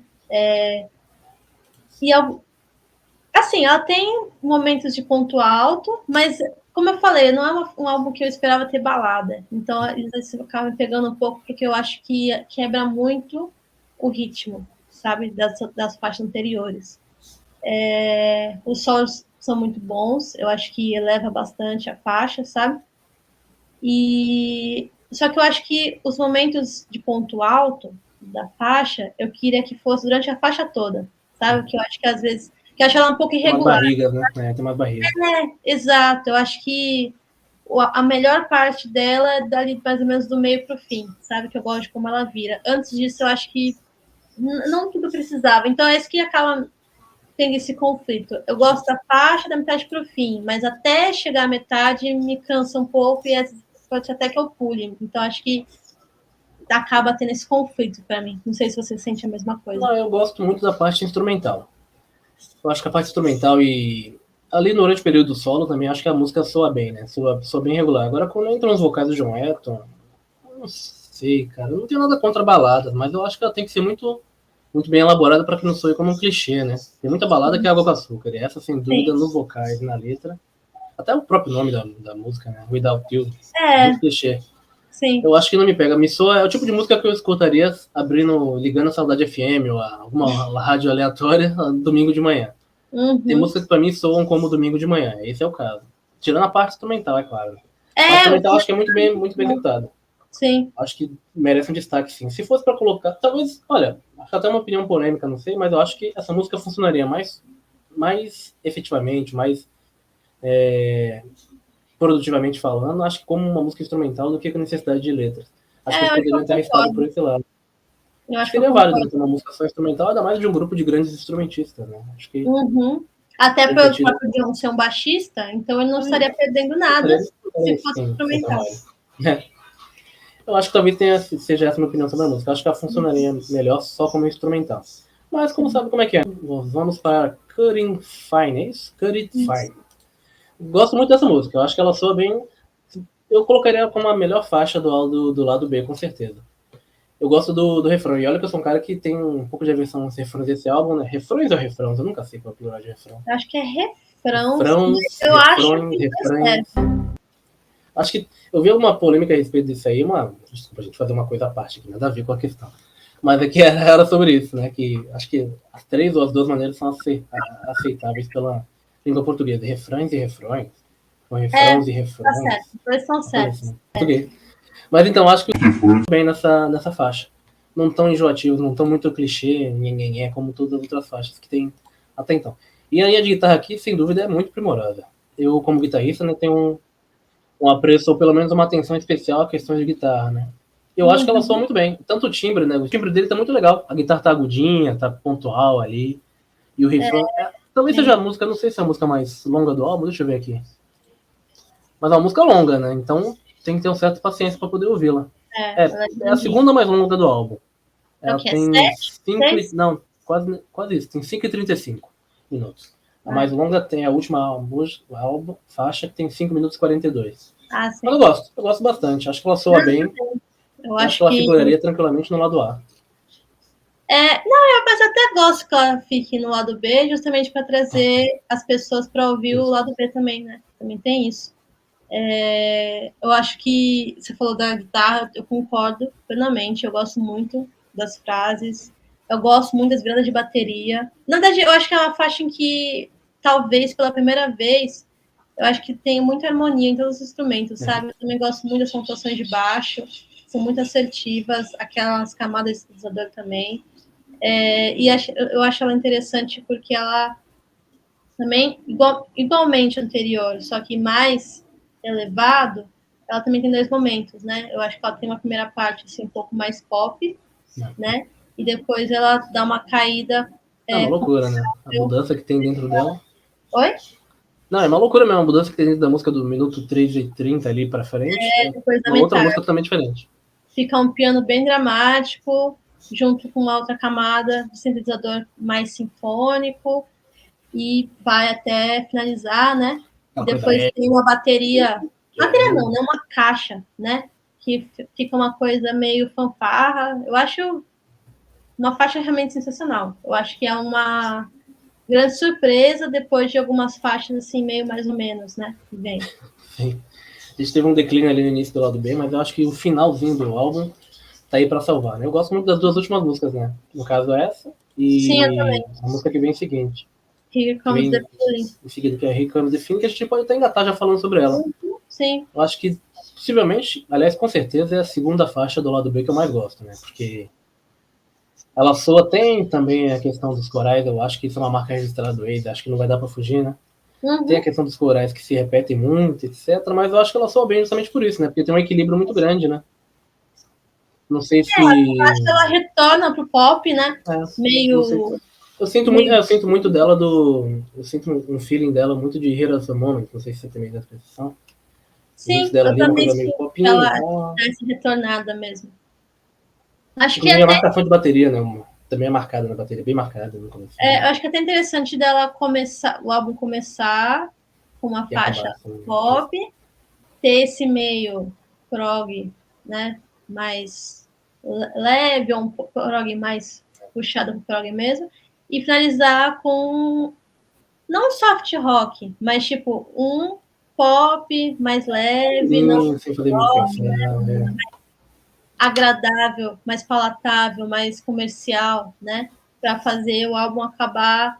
Porque talvez se ele acabasse na mesma linha das anteriores, seria tipo uma transição assim, bem dura, né? Tipo, começou, finalizou e tá. Aqui já tá voltando, então eu gosto dessa ideia, né? Dele finalizar com uma faixa que, na verdade, com 2, né? Porque a anterior também volta. Nesse sentido. Vai voltando assim aos poucos. Eu achei uma sacada. É engraçado, você começa naquilo do popão e tal, aí vai baixando e tal, e depois vai sendo gente bem mais prog. Aí começa com uma baita de uma barriga, aí depois a penúltima faixa, essa faixa retoma ao início do álbum, de certa maneira, né? Eu sinto muito de pop nessa faixa também, justamente por isso, né? A gente tem aquela marcação, não é uma coisa muito robusta em relação à composição, né? Você não vai ter muito virtuosismo ali. Uma música bem mais mercadológica, bem mais radiofônica, né? Talvez desse lado seja mais engraçado porque ela não foi lançada como single, mas ela performou nos charts também. Ela ficou em 40º na Mainstream Rock da Billboard. Então mostra que talvez se desse para lançar como single, não ia dar, porque iam ser muitas faixas, né? Mas talvez ela tivesse uma performance melhor, né? Não, sem dúvida. É uma faixa que, como a gente falou, tem essa pelo pop, né? O refrão com coro, que você não é tão chegado, mas eu acho que também combina bastante com toda a proposta do AOR e tudo mais. E eu gosto que ela tem uma melodia bem marcante, só que é uma faixa linear, sabe? Eu não vejo, assim, muitas variações, né? Igual absolutamente. das faixas. Eu acho que ela é bem honesta, sabe? Ela olha assim, começa assim, termina assim, e eu acho que funciona, né? Eu gosto das linhas sintetizador, eu acho que tá bem bacana, bem diversificado, e eu gosto que ela, nessa faixa, ela tá brincando muito com a guitarra, sabe? Eu não vejo, assim, tanto duelinho Competição, como acontece em outras, né? Eu acho que nessa tá mais alinhada, não sei em que momento essa faixa foi composta, foi no começo ou mais pro fim, mas eu vejo que tem essa diferença com relação às outras, sabe? Eu acho que tá mais harmonioso ali. E é isso, eu acho que vale a pena finalizar com ela. E o John Wetton também volta aqui, os vocais mais lineares, né? Aquela coisa de pop, né? A própria EOA. Nada muito diferente da fórmula convencional. Talvez por isso ela soe também. Muito bem, com isso então acabamos com Here Comes the Feeling, que é um nome bem clichê também, diga-se de passagem, né? Acabamos o review do álbum. Daí pra frente só foi ladeira abaixo, né, Camila? Infelizmente. Antes da gente falar da treta, eu acho que é legal falar sobre a distribuição do álbum, porque eu acho que também mostra muito com relação ao sucesso que teve, né? Porque só falar que foi um sucesso, beleza, mas qual também foi o lance do investimento que teve, né? Tudo isso. Acho que também é interessante falar que, bem rapidamente, teve essa boa recepção de várias faixas, inclusive faixas que não foram oficialmente como single, né? Mas nos charts semanais o álbum ficou em primeiro lugar na Billboard e no Canadá, que a banda também sempre foi muito boa de performance no Canadá, e teve excelentes posições em outros países, né? Como na Noruega, que ficou em quarto lugar, na Alemanha, que ela ficou em sexto, na França, que ficou em nono, na Holanda, que ficou em décimo, na Inglaterra ficou em 11º, então o álbum em si não foi ruim na Inglaterra, só os singles que acabaram ficando um pouco abaixo. E na Austrália e na Áustria, ambos ficaram em 13º, né? E entre outros também, porque não foram só nesse, ele performou em muitos países, né? E eu acho que é interessante citar, para fazer uma comparação, que é muito importante, muito marcante, sobre a performance desse ano do álbum. Ele foi o melhor de 1982 na Billboard, né? Ele ficou em 9 semanas no topo, sendo que dessas 9 semanas, 7 semanas foram consecutivas. Fazendo uma comparação com outros álbuns da mesma época, né? A gente tem nesse mesmo ano o álbum o Foreigner, que é o maior sucesso até então da banda, né? Que foi lançado no ano anterior. A gente tem aquele For Those About the Rock We Salute You, do AC/DC, que também é um puta álbum muito bem recebido, que também é de um ano antes. O Mirage, do Fleetwood Mac, que foi lançado em 83 também. O Business as Usual, do Man at Work, que tem a Down Under, né? Dispensa apresentando esse álbum. Que foi lançado em 81, só que no Estados Unidos só chegou em 82. Então, tipo, ele fica na frente de todos esses álbuns, que são álbuns muito marcantes, né? Para ali pro começo da virada, ali pro começo da primeira metade dos anos 80. E fora também que o Oasis ele foi um dos artistas mais tocados na MTV, logo no começo ali, em 82, teve muita notoriedade. Então, assim, a banda realmente foi, assim, chegou com o pé na porta, né? Teve vários shows esgotadíssimos, só depois a gente fala disso, mas uma outra coisa que eu tinha que ter comentado que eu acabei esquecendo, porque eu tinha anotado aqui, eu lembrei, é que de videoclipe, né, como a gente está falando de uma época que a MTV já estava ali, acabou de nascer, mas já estava dominando e todo mundo estava vendo que era importante, foi lançado 4 clipes, né, para esse álbum. Here the Moment, Only Time Will Tell, Soul Survivor e A Wildest Dreams, né? Sendo que só A Wildest Dreams que não foi single. Então, mesmo para faixas que não eram single, eles ainda assim tiveram essa visão de que era importante, até porque, né, tem o Jeff Downs na banda, tinha, né, literalmente aberto a MTV. E finalizando essa parte de distribuição, né, para vocês terem uma ideia de como esse álbum ele realmente foi uma aposta muito grande, vou listar aqui só no ano de lançamento do disco a distribuição desse disco, os países no caso, né? A gente tem 15 versões lançadas nos Estados Unidos, só naquele ano. A gente tem 5 versões na antiga Iugoslávia, né, que agora não existe mais, se dividiu em vários países, mas, enfim, na época ele existia. Então, foram 5 só na Iugoslávia. 3 edições europeias no geral. 2 versões para a Alemanha, para a Espanha, Canadá, Grécia, México, Inglaterra e Japão.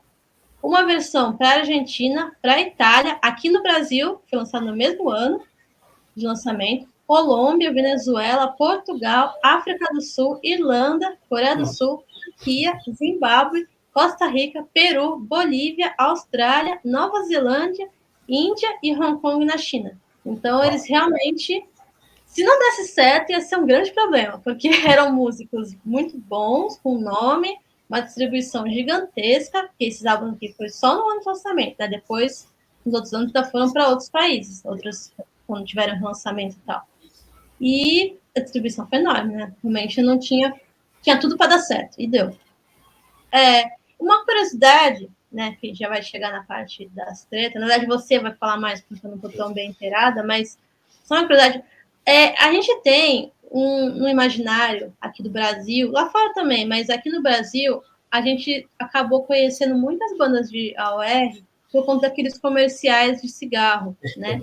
Tinham então nos anos 80, do Hollywood, que são comerciais absurdos, porque são pessoas praticando esporte, né? E é o comercial de cigarro. Mas ok, não vamos nos aprofundar nessa por aí, né?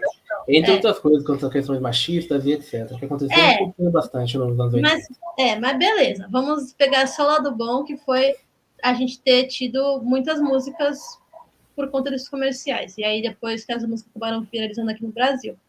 Mas eu acho que é muito interessante citar que o John Wetton, ele teve 2 músicas de 2 bandas diferentes tocadas nesses comerciais.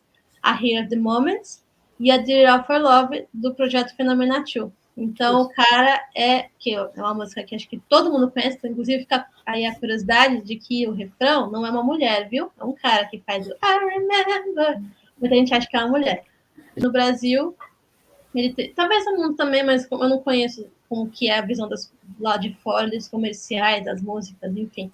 Mas aqui no Brasil, como tem muito esse culto pelo AOR, esses comerciais de cigarro, essa memória afetiva das pessoas mais velhas, fica a curiosidade, né? Que o John Wetton teve essas 2 faixas de relevância em 2 bandas diferentes. Não, é exatamente isso. Era assim que a música chegava até as pessoas, né? As músicas mais mainstream, assim, chegavam por meio dessas coisas, comercial, televisão, rádio, o que seja. E era assim que as pessoas tinham um contato mais direto, né? Dificilmente as pessoas compravam disco, né? Especialmente nos anos 80. Não sei que se tivesse, como eu comentei no começo, muito poder aquisitivo. E a televisão, como era de graça para todo mundo, pelo menos de certa maneira, né? Então era muito mais fácil o acesso. Curiosidade muito interessante. A aberta comercial, né? Acabava sendo mais barato para distribuir, né? Que é um comercial de cigarro, então cigarro iria aparecer em todos os canais, porque, né, é uma indústria, enfim, não vou fazer esses comentários aqui, mas acaba sendo uma coisa que distribui mesmo, propositalmente. Mas tinha esse lado bom, né, que eram músicas boas. Fica até também uma curiosidade, que teve bastante faixa do Whitesnake, que tocou nesses comerciais, teve até uma exclusiva. Coverdale fala, olá Brasil, aqui é o David Coverdale, tipo, coisas que acontecem em rádio, né, que ele grava vinheta, ele gravou a voz dele, uma vinhetinha com comercial, então, tipo, era uma força isso, né, aqui, era realmente uma cultura forte mesmo, esses comerciais, com essas faixas que estavam em alta, são músicas que não tem nada a ver com comercial, nada a ver, mas estavam lá.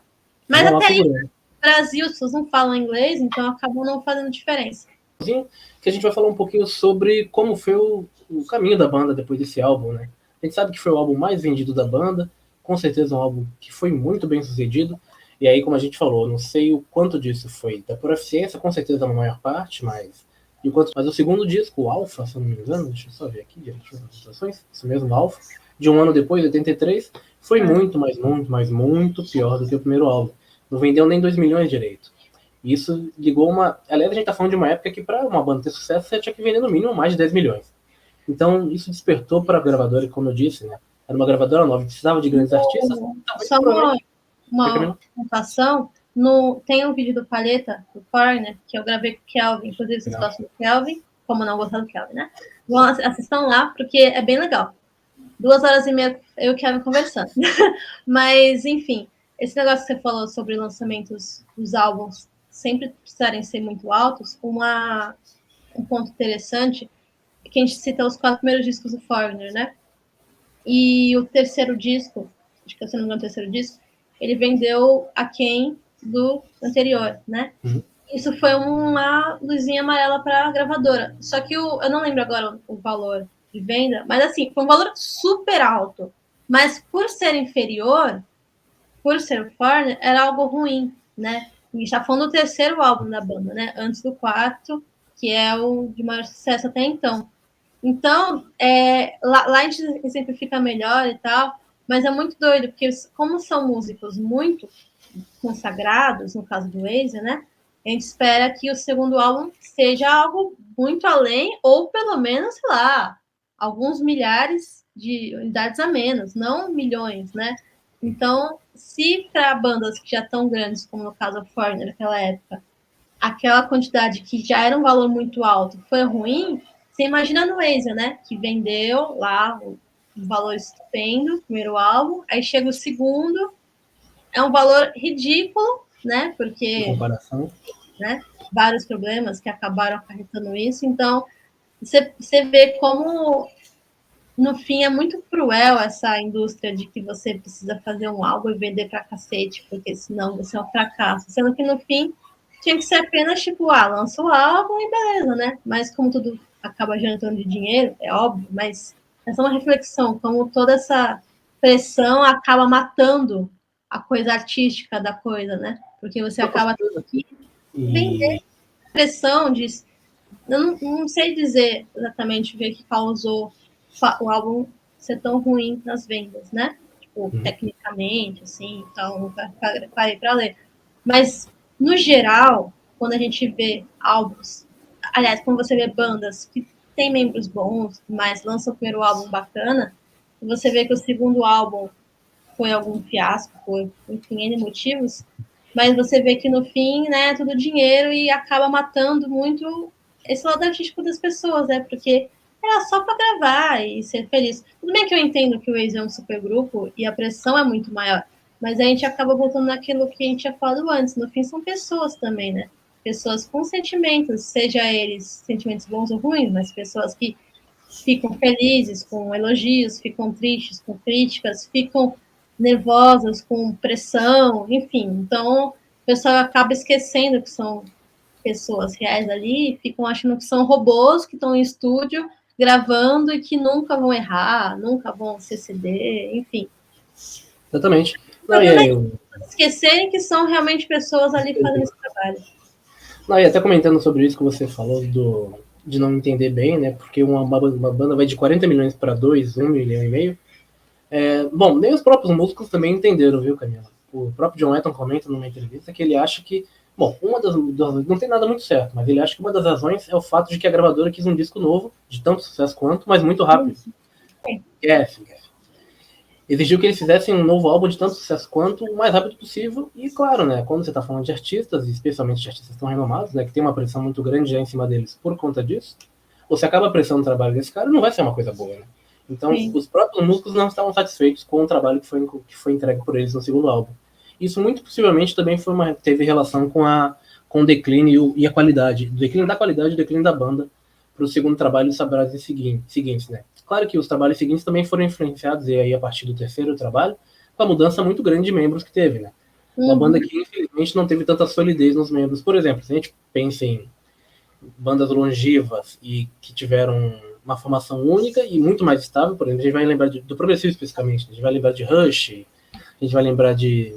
Eu acho que só o Rush, na verdade, né? Acho que eu pensei rapidamente aqui. Não consegui lembrar de nenhuma outra. O máximo que a gente pode pensar é o Supertramp, que saiu um membro, mas não trocaram. Então aí você vê que... Mas ainda assim, eu acho que progressivo mesmo, eu só consigo pensar no Rush. Não, querendo ou não, você vê que esse tipo de coisa, não sei se é a fórmula do sucesso, mas isso reflete sucesso, porque o Rush encheu estádios até o último dia de que eles tocaram juntos. Uma banda que só se apresentava em estádios. O Yes não. O Yes, por exemplo, hoje em dia tem 15 Yes diferentes. Tem o Yes de lá, o Yes de cá, o Yes não sei o quê. E assim por diante, King Crimson também. Né? A gente já sabe que vai esperar que de tempos em tempos vai mudar ali. Ok, não é uma coisa ruim necessariamente. Porque tem bandas que trocam de membros e descartam totalmente. Mas tem bandas que trocam de membros e só fica, tipo, duas coisas diferentes que podem coexistir, né? Acho que tem uma regra, é realmente só você ouvindo e entendendo a situação. E aqui o problema maior aqui, pode-se dizer, não foi nem a questão da troca de membros, né? Isso é natural, às vezes as pessoas têm compromisso, intenções artísticas que são diferentes e não conversam. Mas aqui você tinha, além dessa troca de membros, uma irregularidade, né, uma inconstância, também tinha um ego muito aflito dos seus membros iniciais, né, originais. Tirando o Cal Palmer, como eu falei, que era o cara mais de boa ali do rolê, o próprio Steve Howe, que era o cara que acabou saindo perdendo a competição, o Jeff Downes lá e o... Caramba, o nome do John Hatton me foge da cabeça. Acho que é porque eu prefiro o Greg Lake. E aí deve ser um processo psicológico meu, aqui do meu subconsciente. Então os caras eram muito difíceis, tanto que no segundo álbum, no fim do segundo álbum, para a gravação do terceiro, o John Hatton sai da banda. Sim. E fala que só volta quando o Steve Howe sair da banda também, porque eles não se davam bem de jeito nenhum. O Steve Howe, para quem não sabe, é o tipo se fosse o Steve Harris do Iron Maiden, é o ditadorzão do rolê. É o cara que fala que vai ser, que não vai ser, que manda e desmanda, e quando não tá bom pra ele quica os caras da banda. E foi assim no Yes, tanto que o Yes tá dessa maneira como tá hoje, né? Uma porcaria, diga-se de passagem, do meu gosto pessoal, né? Porque eles colocaram um cover de John Anderson lá, e com todo respeito ao cara, nem lembro o nome do coitado, né? Ele tá cumprindo o papel dele. É bizarro. Aquela opinião que o Kevin já deu sobre o Yes no canal, eu assino embaixo. Realmente. O Kevin também é outro hater assumido e com razão. Tem meu endosso. É que o Kevin, quando ele odeia mesmo, ele odeia com vontade, Mas com relação a... É um ódio carioca, eu assino embaixo, porque realmente é um desrespeito com o legado. Eu acho que não tem pra ele acabar, né? Exato. Eu acho que, assim, tem certas bandas que eu até entendo ainda existirem, porque você vê que tem um amor ali pela música. Mesmo que trocou alguns membros, só ficou, sei lá, um membro original, sabe? Sabe um exemplo de uma banda que eu acho muito legal existir? Na verdade, eu vou dar dois da mesma banda. O Sweet. Sweet anos 70, lendário, beleza. Aí tem o Sweet atual, que só tem o guitarrista. E, tipo, eu acho que é ok, sabe? Eu acho que eles tocam lá na Europa, é bacana, tipo, não é uma banda incrível, mas eu acho que mantém o legado vivo e eu acho que é ok, sabe? Só que o Switch, ele tinha dois suítes. Tinha o suíte do guitarrista e tinha o suíte do baixista. O baixista morreu tem alguns anos. Agora, o suíte do baixista já era ruim, sabe? Os membros não eram bons. Não, é sério. E eu falo isso pelo coração por causa da banda, mas era ruim. Aí o baixista morreu e os caras querem continuar a banda, sabe? Tipo, e é uma coisa ruim, não é legal. É manchar o nome da banda, não tem nada a ver. Acho que enquanto tinha o baixista, que ele era muito velho e estava doente, eu acho que até ok, porque eu acho que ele estava fazendo por amor, ele se divertia. Mas agora que ele morreu, não faz sentido manter. Agora o outro lá na Inglaterra, além de serem na Inglaterra e na Europa em geral, porque a outra banda toca nas Américas, era um acordo lá que eles tinham. O da Europa, que é o que tem o guitarrista original, eu acho que tá ok, sabe? Assim, não é a melhor banda do mundo, mas funciona, entendeu? Então, eu acho que tem esses dois exemplos. Você vê quando os caras estão juntos por um amor, claro que tem que ter dinheiro para pagar as contas, mas quando você vê que o dinheiro tá muito mais alto que o amor, que é o caso do Yes, não faz sentido existir, sabe? É visível como tá artificial a situação, né? E você vê que é um claro desrespeito com os fãs. Não tem mais nenhum membro icônico original, né? Tem só o Steve Howe, mas ainda assim com muito má vontade, nitidamente, né? Só fazendo só para poder pagar as contas. Tanto que ele mesmo lançou, acho que ano passado, retratava um disco solo lá. Bem ruim também, por sinal. Sim. Eu super respeito bandas que trocam de vocalistas, né? Que normalmente é o que acaba tendo mais problemas de aceitação do público. Eu super respeito. Na maioria das vezes, eu acho que dá para coexistir duas bandas, aliás, vários vocalistas, dois ou mais vocalistas da mesma banda, sei lá, Van Halen, eu acho que tem grandes pontos com o Sammy Hagar também. O King Crimson também, eu acho que a maioria dos álbuns, os vocalistas, eu acho que também faz sentido. Não consigo ver ali um conflito de identidade, sei lá, Judas Priest, o Iron Maiden, enfim, tem diversas bandas que eu acho que faz sentido.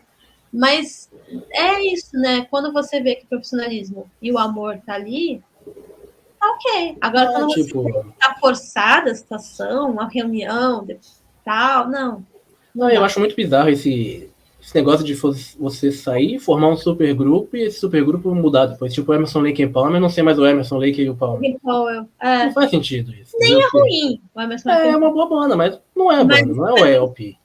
mesma coisa o Wazer, né? O Wazer Então. tem que ser Wazer. Era a banda pra ser dos 4 caras. Se não tem mais os 4 caras, acaba a banda. Acho que daria. Que nem o Phenomena 2, por que é um negócio muito legal? Porque desde sempre não eram membros fixos. É um supergrupo, são só caras fodas lá. A proposta já era mas essa. por que faz sentido? Porque a proposta é não ter membros fixos. E tá tudo bem. Tem, enfim, discos ótimos, músicas excelentes, memoráveis.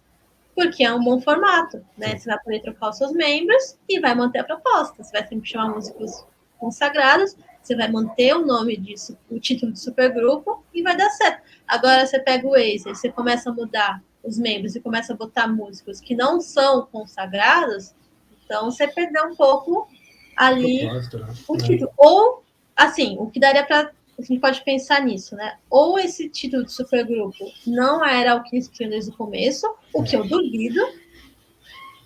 Eu duvido muito também que era isso. Ou o contrário, né? Então, se não era para ser desde o começo do grupo, então beleza. Mas eu realmente não acho. Eu ainda mantenho essa ideia de que a banda foi montada. Foi montada para ser daquela forma, sim. É. Muito bem, Camila. Então, com isso a gente encerra e o resumo da carreira do Wazer, de certa forma, é isso, né? Muito sucesso no álbum inicial, mas infelizmente depois a pressa, a ganância que seja pelo dinheiro da gravadora e o ego inflado de alguns dos seus membros fez com que a banda declinasse e perdesse o bonde do sucesso, de uma certa maneira. A banda está em atividade até hoje, né? Mas com uma formação que eu nem lembro agora, nem cabe também, porque acho que não tem nenhum dos lugares terminados já de outras coisas. Eu acho legal a turnê que eles fizeram sem a Joe Watson, né? Acho que é bacana. Algumas músicas, o tom é um pouco diferente, acho que o tom é mais grave, assim, não lembro. Mas eu acho que ficou bom, sabe? Eu acho que foi uma boa substituição momentânea ali. Acho que ficou na mesma altura, né? Acho que só... ela teve participação até de membros interessantes, né? Greg Lake também passou por ali, teve uns rolês por ali. Sim, eu acho que ele assumiu legal ali os vocais naquele momento, que pouco depois ele voltou, o John Watson, né? Nessa mesma época. Isso. Sim, foi lá. Frescura ela. Voltou, é aquilo, né? A gente sabe, né? Desculpa, pode falar. Como eu tô com um pouco de delay, eu falo em cima de você. Acho que foram bem cantadas nessa... Acho que foi no Japão, não foi? Eu não me lembro. Não, o Japão consome muito disso, né? Mas acho que foi no Japão essa turnê, eu não lembro mesmo agora. Me deu um branco, mas eu acho que ficou realmente bem aceitável, legal mesmo. De bola, então com isso resume o episódio de hoje, né? A gente resume o episódio de hoje. Realmente é uma banda muito boa. Vale como um disco inicial, o disco de abertura da banda, os trabalhos da banda, o debut deles. Vale como uma boa porta de entrada para você conhecer um pouco mais do AOR e conhecer um pouco mais até do prog, né? Do pop prog, que seja. E de uma sonoridade mais voltada pro Johnny, assim, uma coisa nesse sentido. Muito teclado, ver um pouquinho mais sobre discos de entrada pro AOR.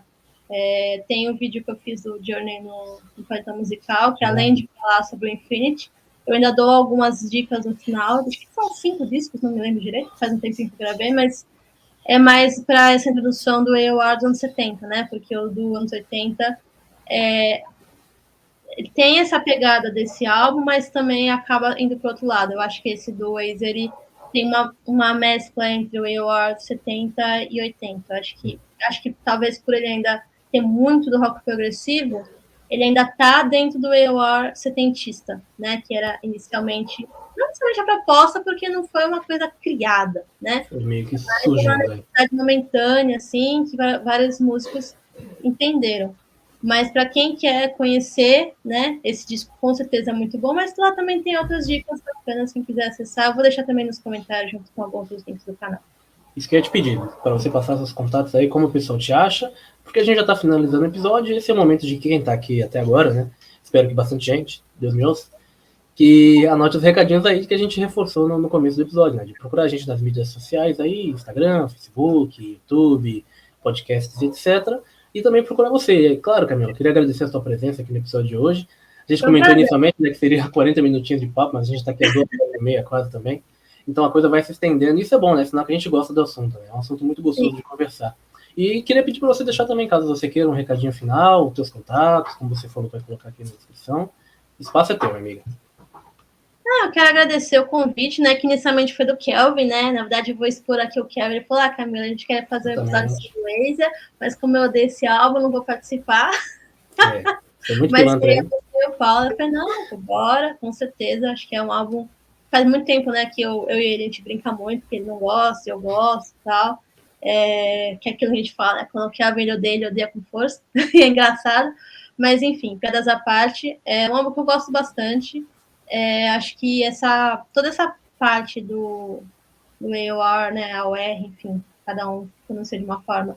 Eu acho que é um estilo, um movimento musical, né, porque ele é muito abrangente, então não sei se é o correto é chamar de estilo, mas essa abordagem musical acho que é muito rica, muito criativa, e é um comercial que, claro que existem faixas e bandas que são bem mais comerciais, mas acho que no geral eu acho que é um apelo comercial que dá muito certo, são músicas de fácil assimilação, e eu gosto do fato de que esse álbum, mesmo tendo algumas faixas que eu não gosto tanto, mas acho que ele consegue unir bastante o apelo comercial com a técnica, né, com essa paixão, né, que é visível, mesmo tendo ali egos, você ouvindo o disco, você percebe isso, mas ainda assim é algo que é muito bem feito.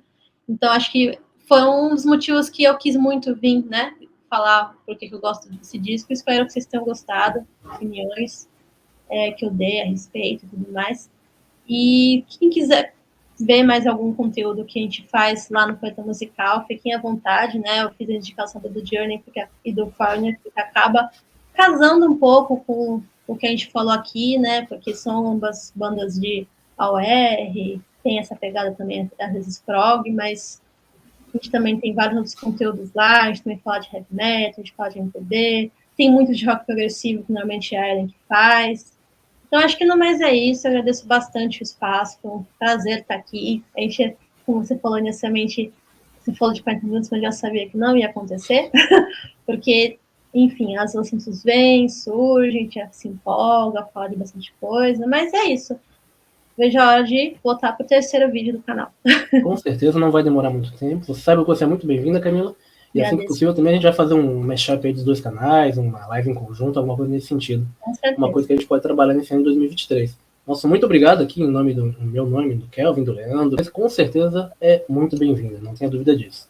Bom, amigos, então com isso encerramos o episódio de hoje. Deixa aqui o meu habitual prog tchau. Lembrando vocês de se cadrarem, ótimo. Como é que é o termo, né? Se inscrever. Se inscrevam no canal aí, deixem um like, tanto no Prog Talk, no Progland, quanto também no Paleta Musical. É importante para dar seguimento, né? Esse tipo de coisa que eu acho que vocês gostam, né? Até porque vocês não estariam aqui se não gostassem. De gente comentando sobre música de coisas, de músicas e temas que vocês gostam especificamente. Porque a gente sabe que é um cenário, e quanto mais prog a gente comenta sobre, mais nichado fica, né? É um cenário difícil de se ter conteúdo, especialmente em português, né? Então, se você gosta, você compartilha aí com seu amigo, com sua família. E se você não gosta, você compartilha com seu inimigo para deixar ele mais irritado e também dar views pra gente. É importante. Com isso, fica aqui o nosso Prog Tchau. Até o próximo episódio e um bom fim de semana para quem tá vendo isso no fim de semana. Tchau. Tchau.